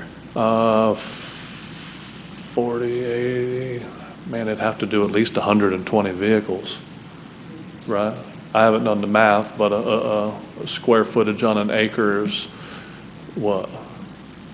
A lot, 64,000 square feet or somewhere in that area, which in a car is what, 16 feet by 7.5 feet or something. I mean, if you did the math on that, it'd probably hold 200 vehicles in there parked properly. But I couldn't imagine any class or anything having there. Well, but I think the concern with this resident is it's not just that it's the classes. If you open it up and rent it to the public, it could be a wedding reception. Mr. Harrod, is there anything in our documentation that specify parking, like this, a parking requirement for this ordinance? There is. Whenever they get ready to do this, they'll have to come in for a site development, and then they'll have to get a building permit if they're going to make any changes. But there's a requirement for how many parking spaces they have to have per square foot. I think it's like, just off the top of my head, I want to say it's either 3 or 4. Yeah, per square foot. Per so many square feet, so. And I think the challenge that we probably don't address is if there was a public event there and there's nothing in the ordinance that says these private citizens can't park on the curbs of the street. I'm sure, you know what I'm saying? Even though there might be adequate parking, how many times have you been to an event where people don't pull into the parking lot because they want to quick get? It would, each street can be closed for parking on the side. So it would just depend on if those streets have been closed where you cannot park on the side of the street. Okay, so there's some possibilities that going forward that could ease the concern of the resident? Yeah. We could always have engineering bring forward that you cannot park on 52nd, so. Okay. Yeah. So. Just to make me feel better, can I get a commitment from you to work with this lady here, this nice lady, to make sure that any events you have, parking won't be an issue? I mean, I know we have city resolutions, but I just think when people can come to compromises and have an actual relationship where she can come to you and say, hey, you know, you had an event and there were some people parked here, relationships work out better, in my opinion, than getting a lot of government involved. I don't think anybody would park outside the facility. I've already got the fire marshal come to look at everything. He said it can hold 100 people inside that building at this point now. I can go to 150 people if I add a second door, and then he's talking 300 people with overhead fire things. I'm not paying that kind of money to do anything like that. So, well, and the good news, at 100 people in there at a wedding or something, you're going to come with a husband and wife and probably 2 people per car. So at 100 people that could be held in there would limit that to 50 cars, which would never park on the street. There'd be plenty of parking for that. Well, and the good news is there are ordinances in place that will require him to have probably striped parking or certain parking spaces. He'll be required to have a certain amount of parking. And we can also step that up and even have something put out that would prevent the public from parking on the curb without being fined. Yes. Okay. Well, that makes me feel better. Does that make you feel better? Good. Okay. Madam Chair.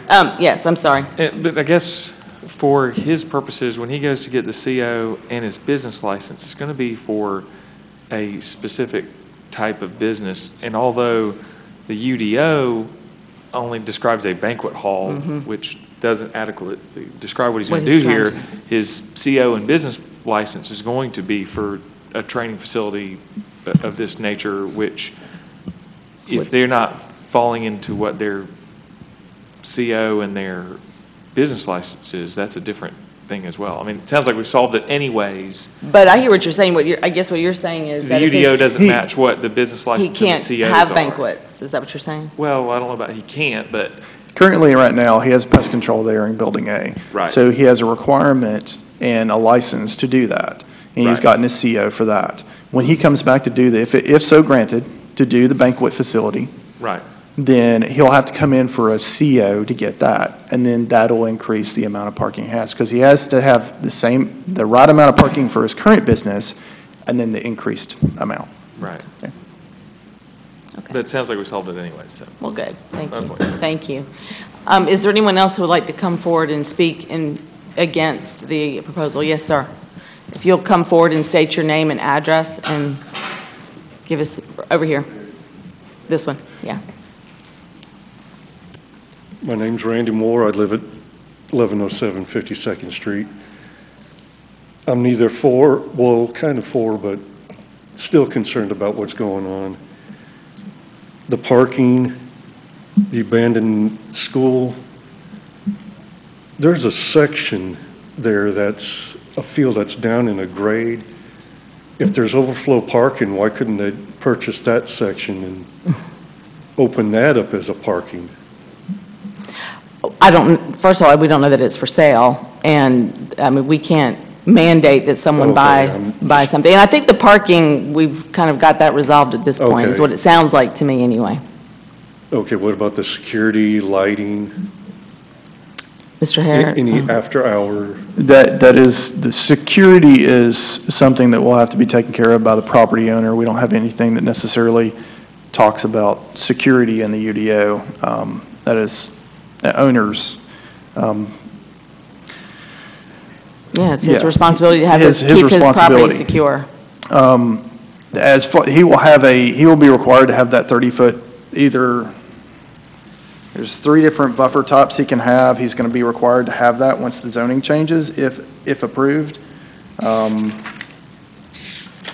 There's going to be, he can either choose a 20-foot buffer with a certain amount of canopy and trees, a 10-foot buffer with a certain amount of shrubs and ornamental grasses, and a wooden fence or masonry fence, and then a 30-foot undisturbed buffer. So he's going to be required to have a buffer around those properties that are LMI. Both of the properties that are behind him and in front of your house are LMI. So there will have to be a buffering there, which should keep down on any light intrusion. And then the UDO goes back to light intrusion, that there can only be a certain amount of light that is shadowed onto the actual property, and it doesn't ever flow off of the property. Okay. Okay. Is that it? That's All right, thank you.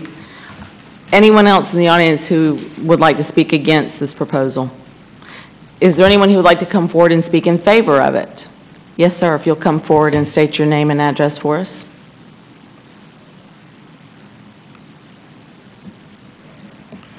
Good morning. I'm Sam Rhodes. I live in Harris County, 6388 Georgia Highway 219, Fortson. I'm also a retired Army, 29 years, and I'm the founder of Warrior Outreach Program established in 2008 to help veterans. And as we know, and being a retired Command Sergeant Major from Fort Benning, I know how many veterans live in this district, how many veterans live in this great city and the Tri-City area. So it's important to me, as not only as a veteran, but as American, that we continue to do everything in our power to help our veterans. And that's what Jared and his family has done. Over the last 2 years, they've partnered with us to help veterans in this area, to help us do veterans home repairs. We are a nonprofit. I also work full-time at Fort Benning, and I pay about 70% of what we do out of my own pocket. That's how committed my wife and I are to this program. And this, when he brought this up to my attention a few months back, I see every opportunity here for me to not only, I go all over, Sumter, I go Everett, Dothan, I'm helping in Florida, I'm helping in Alabama, even in Maryland. Anywhere there's an opportunity for us to get some veterans together, to talk to them about the post-traumatic stress challenges, to reduce the suicides, and I don't want to take a lot of your time. I'm ready for that. You know, I work full-time. I volunteer about 80 hours a week just for this program. Nobody gets paid for this program. You know, that's one of the criteria for Warrior Outreach. If you want to get paid, you need to go to Kmart because you're not getting a job here. Because this is all about giving from the heart, and that's what this family does for our community. I'll give you an example. I was just recently visited a prisoner in our Muskogee County Jail. Never met the gentleman before. Over 30 years veteran, and I sat down and listened to him, talked to him, and try to understand why he's in jail for an instant reaction like that. I suffer from post-traumatic stress myself, and I understand that in a second, in an instance, is all you have, that you can either take your own life by suicide or you can take somebody else's life, which that gentleman did.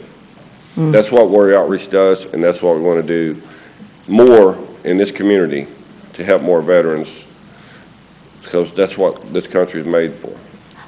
First, I want to thank you so much for your service. That means a lot to all of us sitting here, and I don't want to make light of that. Are you looking to use this facility as a gathering place for your veterans, whether it's for social events or counseling? I mean, is that what you're looking for this facility to be used for? It's going to definitely expand my capability. It's 32 miles, and if you come from Fort Benning to where the ranch is out at Fortson. I used to own Holiday Inn over here. I used to meet there. I met at the VFW on Victory Drive. We met at all different facilities. And there's a lot of veterans that just, you know, it ain't like an ADA. You know, these are just veterans that's got different challenges. I mean, everybody, I know I got challenges. Probably everybody on that great chamber's got challenges of some sort. You know, if you got a teenage kid, there's a challenge right there. Or a grandkid that's got you wrapped around their finger. So either way, we got challenges. So when we get them together in that place right there off 54th Street, Sherwin-Williams and Ferguson Plumbing, they're great supporters of Warrior Outreach as well.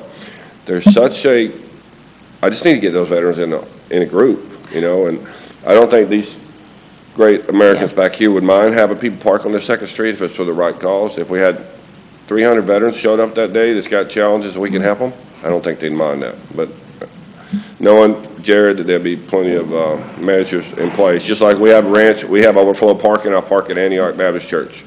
It's very important to surround yourself with a community that understands what you're trying to do there. Gotcha. So, yes, ma'am. Thank you. And anybody else, commissioners, any questions? Thank you very much. And again, thank you for your service and what you're doing.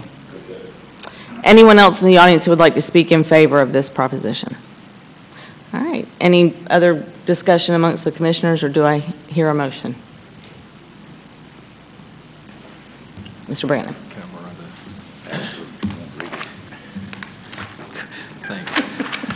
In the case of REZN-10-17-1988, a request to amend the zoning at parcel 188-020-019 from LMI to general commercial.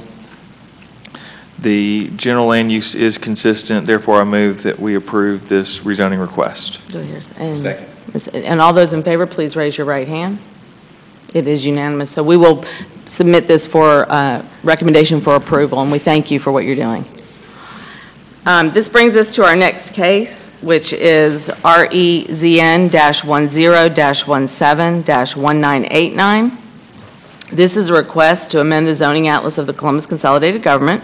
Scott Boyce of Columbus, Georgia, has submitted an application for 2611 and 2617 Warm Springs Road. Parcels 069-017-004 and 069-017-005. The current zoning is SFR 3, which is Single Family Residential 3.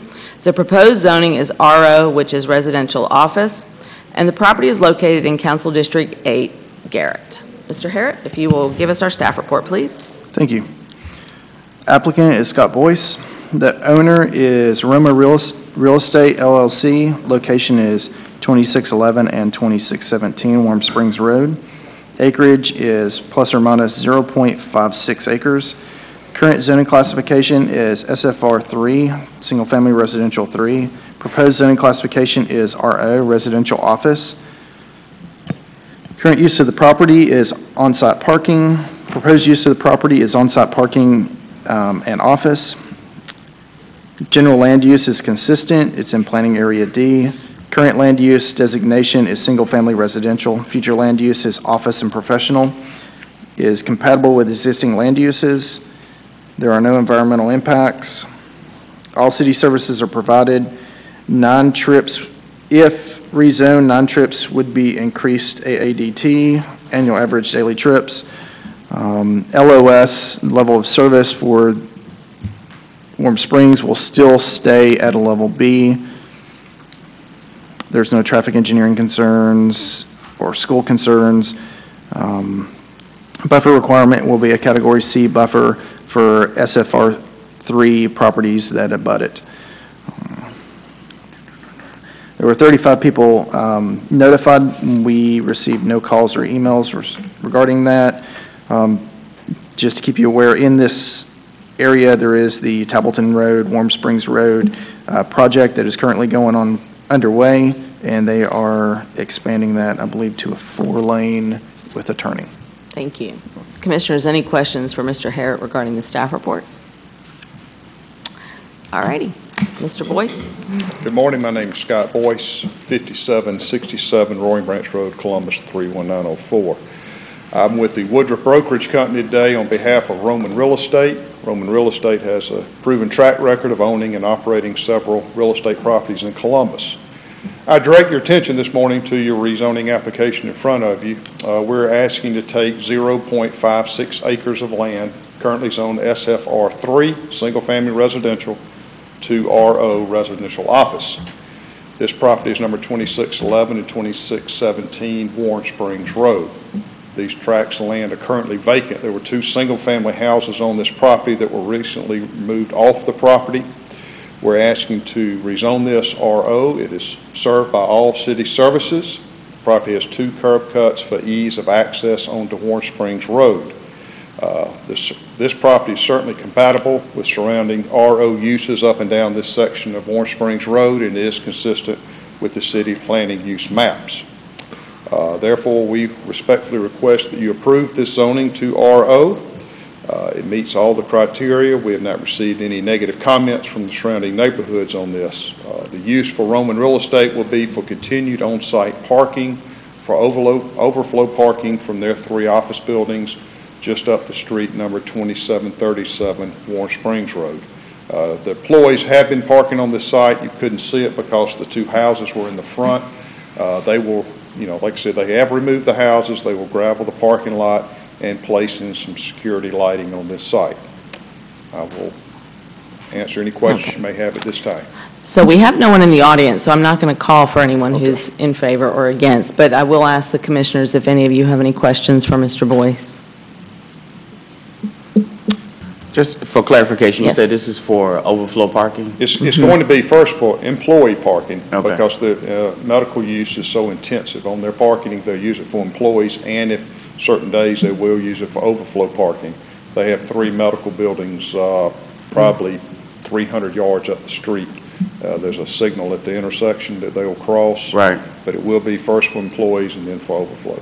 Well, traffic moves through that area pretty good. I drive through there every day, and I saw the process of them jacking up the homes and putting it on the loader truck and taking them off. So that was pretty cool. Once the sign went up, but they have been taken care of. Yeah, and they've that was moved to pretty another cool. location. So it's for parking now, and that's what they're going to use it for. So just to clarify, this is for parking on the west side of Armour Road, and then people would cross Armour Road to get to your Right. to the buildings. Actually, and the lot really, it may appear a little different, but it really fronts the north side of Warm Springs Road before it turns into Armour Road. Yeah. And like Kevin said, as soon as that construction's finished, it'll be a little bit better. Right now, it is congested, but, give it 12 months, maybe it'll be completed. But there are sufficient crosswalks right there. People go to the gym all the time. Yeah, so there's a lot of pedestrian traffic that's already managed well in that area and is well marked. Any other questions, commissioners, for our applicant? Do I hear a motion? As it relates to matter Mr. You want Reese. to take it? Okay. REZN 1017, 1989. Applicant Scott Boyce, owner Roman Real Estate, location 2611 and 2617 Warren Springs Road. Currently zoned as single-family residential 3, proposed zoning residential office. All use compatible existing land usage is current and yes, and there are no additional recommendations from the staff. I move that we approve the request. Second, Mr. Davis seconds it. All those in favor, please raise your right hand. It is unanimous, so it will be submitted as a recommendation for approval. Thank you. And that brings us to the conclusion of our cases. Mr. Harrod, is there any announcements or any other information that we need to pass on before we adjourn? Just that our next meeting will be on November the 15th. And that's it. We appreciate everybody who was able to make it out to the conference, and we'll be coming back with our new schedule for next year in the next coming months. All right. Thank you so much. We are adjourned.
Welcome to our October 16th regular scheduled board meeting.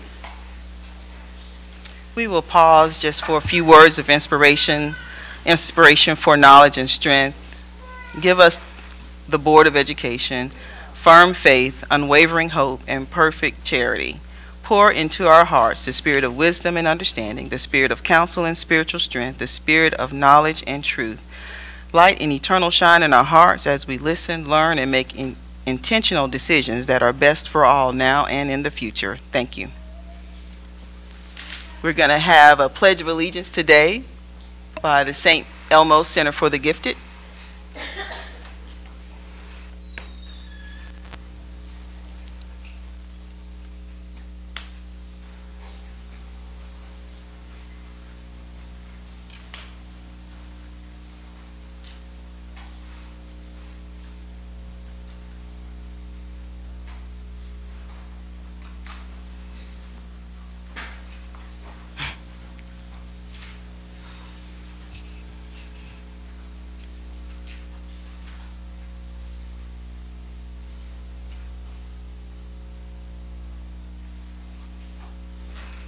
You guys are going to do the Pledge of Allegiance first. All right, all stand, please.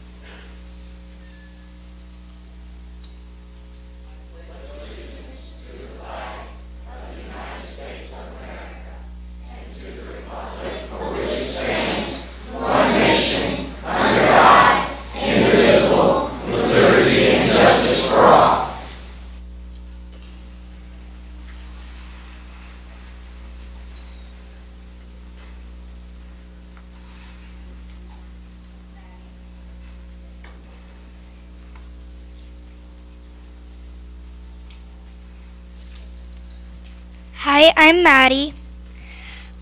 And I'm Lily. And the word of the month this month is empathy. Empathy is when you understand how someone is feeling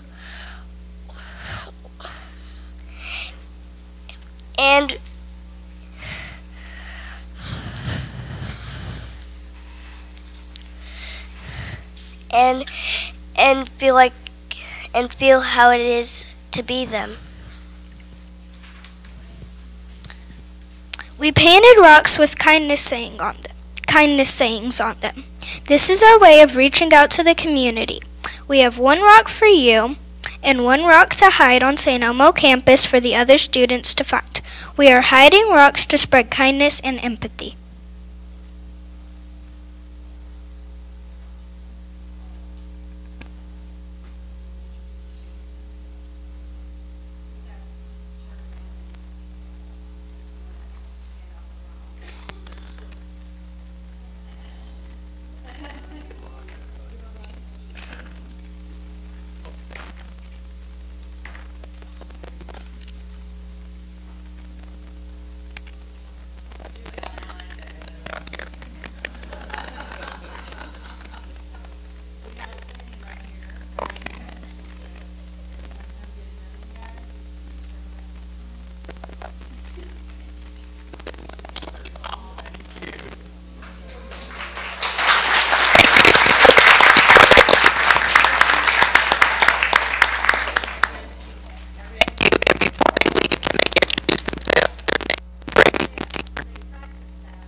Just your name and your teacher's name and your grade.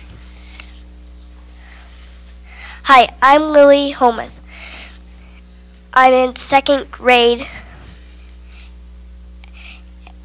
and my teacher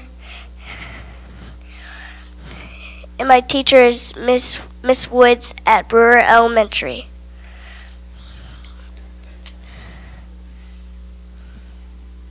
Hi, I'm Maddie Gerard. I'm in 3rd grade at Blanchard Elementary, and my teacher is Miss Forte. Hello, my name is Esther Chu. I'm in 2nd grade at North Columbus Elementary School. I go to Selma on Wednesdays. My teacher is Miss Jordan. Hi, my name is Addison Williams, and I am in the 1st grade, and I go to St. Elmo on Wednesdays. My teacher's name is Miss Jordan. Hello, my name is Utkarsh Anand, and I attend Double Churches Elementary School. I go to 3rd grade, and I also go to St. Elmo, and my teacher's name is Miss Jordan, and I come to St. Elmo every Monday, and I like to go to St. Elmo. Hi, my name is Haley Stene Galloway. I am 8 years old. I am in 2nd grade. My home school is Georgetown Elementary. My teacher at St. Elmo name is Miss Jordan. Hello, my name is Cody Rogers, and my home school is Blanchard Elementary, 3rd grade. My homeschool teacher is Miss Forte, but on Fridays I go to St. Elmo, and my St. Elmo teacher is Miss Jordan.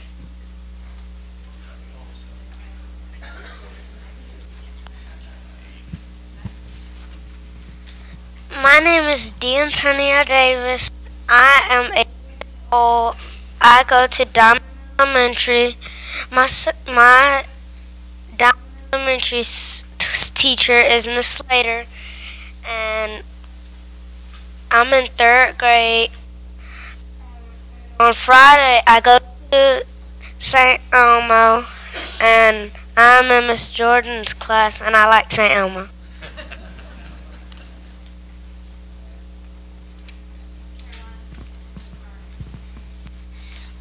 We want to invite you to our St. Elmo Little Library, but first we want to tell you about our class project.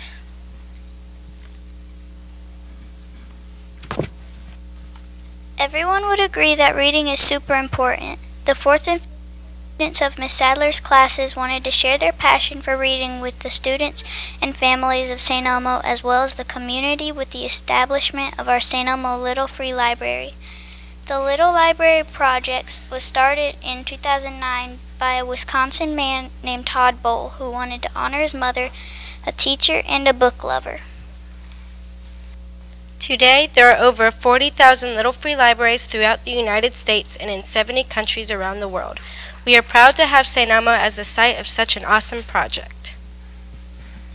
These last few weeks, our classes have visited other St. Elmo classrooms and shared information about our little library.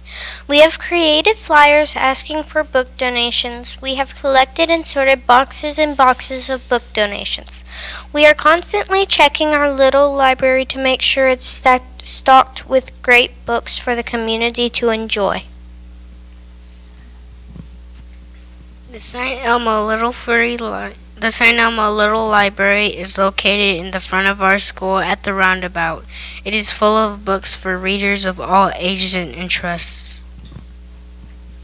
Soon we have an on-campus little library for students of St. Elmo to check out, since our school library has been replaced with a makerspace.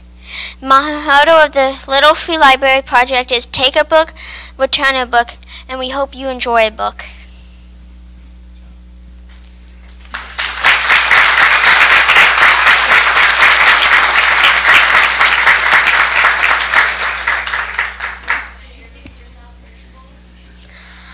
I'm Caroline Smith. I go to Midland Academy, and I'm in the 5th grade, and my teacher at St. Elmo is Miss Sadler.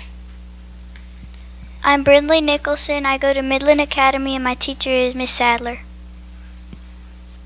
I'm Sky Dawson. I go to Blanchard Elementary, and my teacher at St. Elmo is Miss Sadler. My name is Gabriella Lachuga. I am in the 5th grade, and I go to South Columbus Elementary, and my teacher at St. Elmo is Miss Sadler. My name is Christopher Walker, and I am in 4th grade, and I go to Bert David, and my teacher at St. Elmo is also Miss Sadler.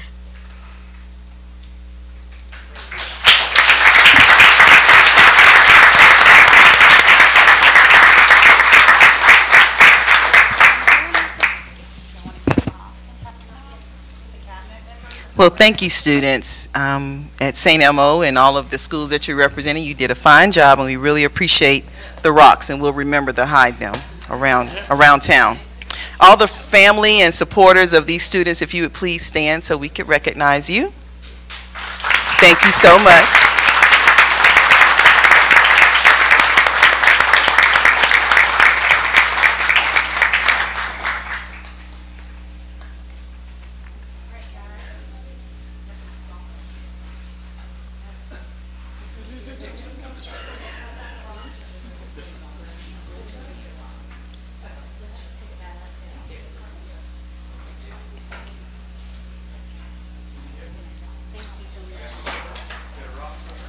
Thank you.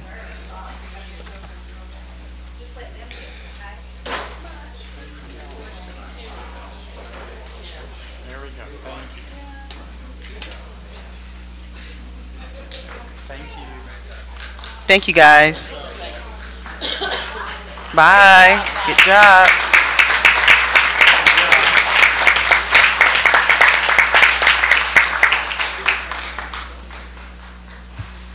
Okay, board members, we will be voting by hand tonight. Our voting machine is not working, so I need a motion to approve the agenda. There's a motion and second. All in favor, please raise your hand. All right, that passes.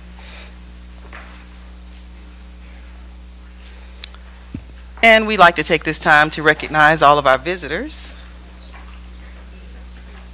You got it right?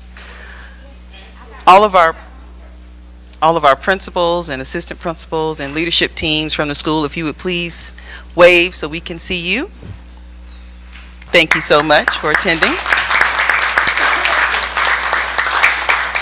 I know we always have Mr. Harkness from the library here and Marianne Rickner from the museum. Thank you for coming. And of course we have MEEF representatives here with Ms. Marquette McKnight, Mr. Lynn Williams, Brenda Williams. That's it. And Ms. Markwood, thank you so very much for coming. Did I miss anybody? All right. Well, thank you all for coming and visiting with us. Next, we'll have our recognitions.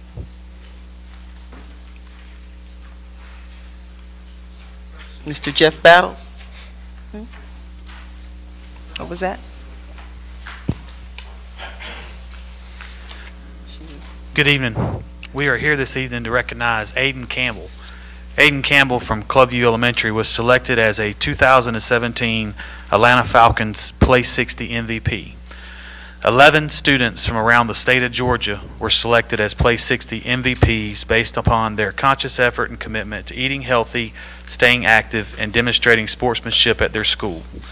The Play 60 MVPs were recognized during the Buffalo Bills versus Atlanta Falcons game on October 1st, 2017 at the new Mercedes-Benz Stadium. Aiden was given a tour of the new facility and a Play 60 Falcons jersey. He was also on the field during pregame warm-ups. Aiden was nominated by Coach Luann Artavino from Clubview Elementary.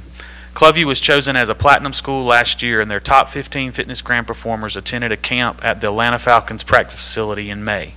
From this group, the Falcons Play 60 group compared fitness gram information and chose the top 11 performers in the state. Aiden was chosen as one of their MVPs. Play 60 is an initiative the NFL started in 2007 to boost physical activity and teach a healthy lifestyle in your children. In Georgia, Play 60 has joined with Georgia SHAPE program to work with elementary schools to support these initiatives. He is supported here today by his wonderful family. His mom, Andy, and dad, Stephen, are both Spanish teachers in Muskogee County. Congratulations to Aiden. His principal is Teresa Lawson, and his region chief, James Wilson.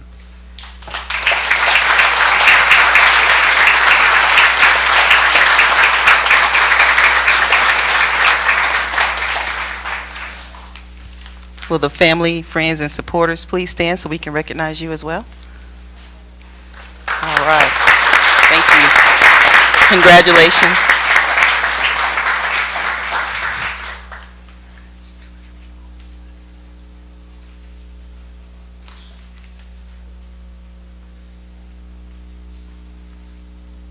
That's it?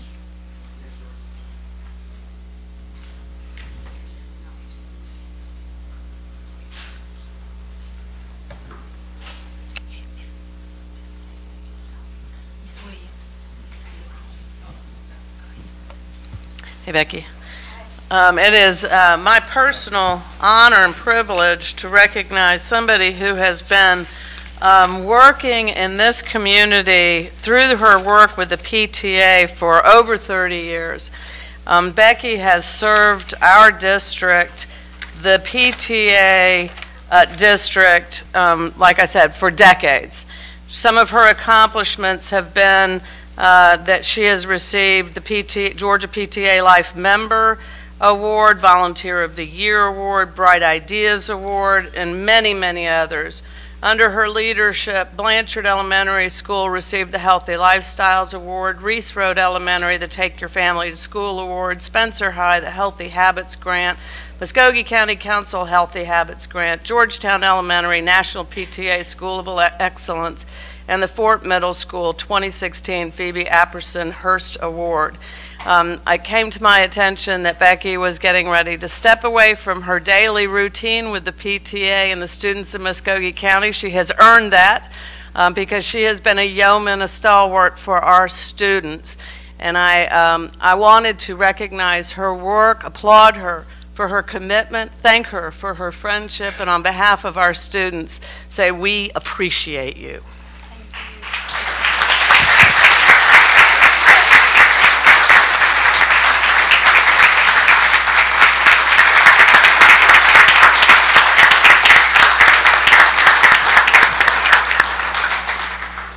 Thank you.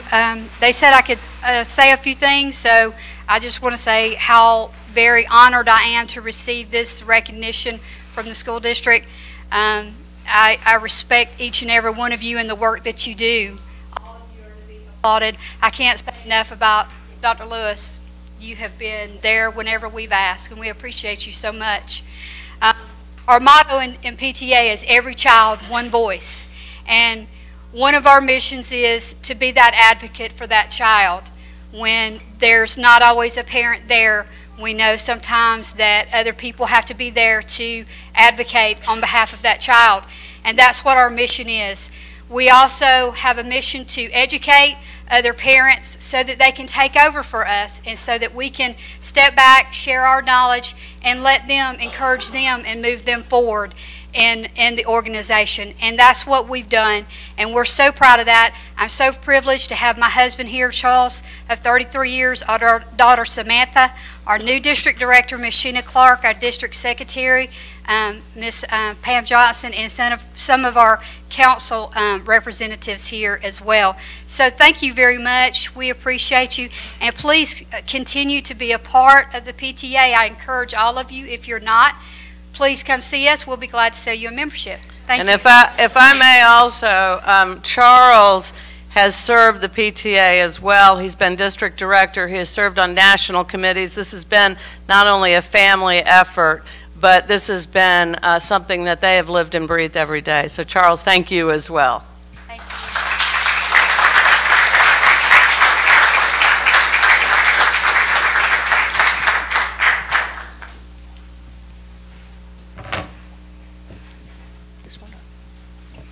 Good evening.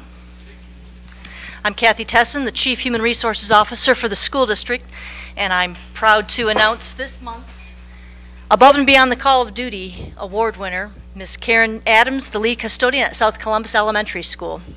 Now, Karen has been with us a while. She started with us in 1998 in our nutrition program, left for a little while, came to her senses and came back to the district in 2003 and began working as a custodian at South Columbus and has moved up into the lead custodian role, which she started in 2015. Now, she was nominated for this award by her principal, Dawn Jenkins, because of her hard work, loyalty, and dedication to the students and staff at South Columbus. She's known for her infectious smile and her commitment to getting the job done. Because of her extreme passion for ensuring the school is always clean and her high expectations of the custodial staff, in 2016 and 2017, South Columbus was ranked one of the top 3 cleanest schools in Muskogee County, and also ranked high among schools that have no security breaches by our security reports. Ms. Adams has helped positively impact the overall school culture at South Columbus, and according to Ms. Jenkins, when we have visitors that come to our school, they note how nicely kept our campus is and how clean our building is. Some of the things that they've said about Ms. Adams in their nomination was, she's an example of taking pride in your work. She cares deeply about South Columbus and the way it is maintained. She goes above and beyond to make sure the learning environment is clean and inviting for our children. She not only loves the building, she loves the students that are in it as well. And she's always polite, friendly, reliable, and she's demonstrated for us, always has that smile on her face. So she sounds like she exemplifies what we want to honor with the Above and Beyond the Call of Duty Awards. So please join me in congratulating Miss Karen Adams as this month's award winner.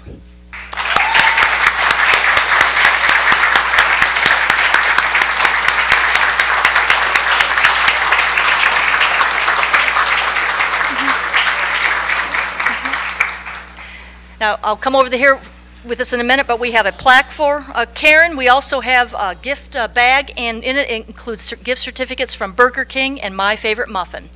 And as already mentioned, her principal is Dawn Jenkins, and her region chief is Mr. James Wilson.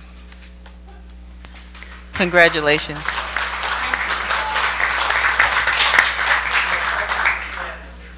Picture.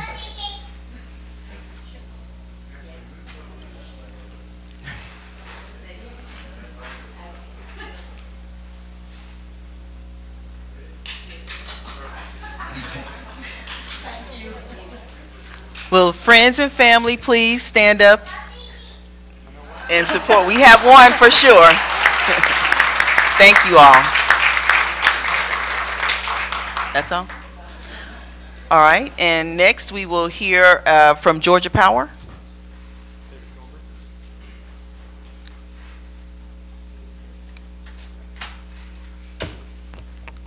Thank you, Madam Chair and Board. We're happy to celebrate tonight with our good community partners, Georgia Power. Our relationship with Georgia Power has really strengthened in the past few years. In between the construction department, Bobby Heck and his group, and with the Plant Services Department, Mr. Odom and his group, we've worked very hard with Georgia Power to maximize all the rebates that we can with all the new construction and the renovations and all the products that we purchase from Georgia Power.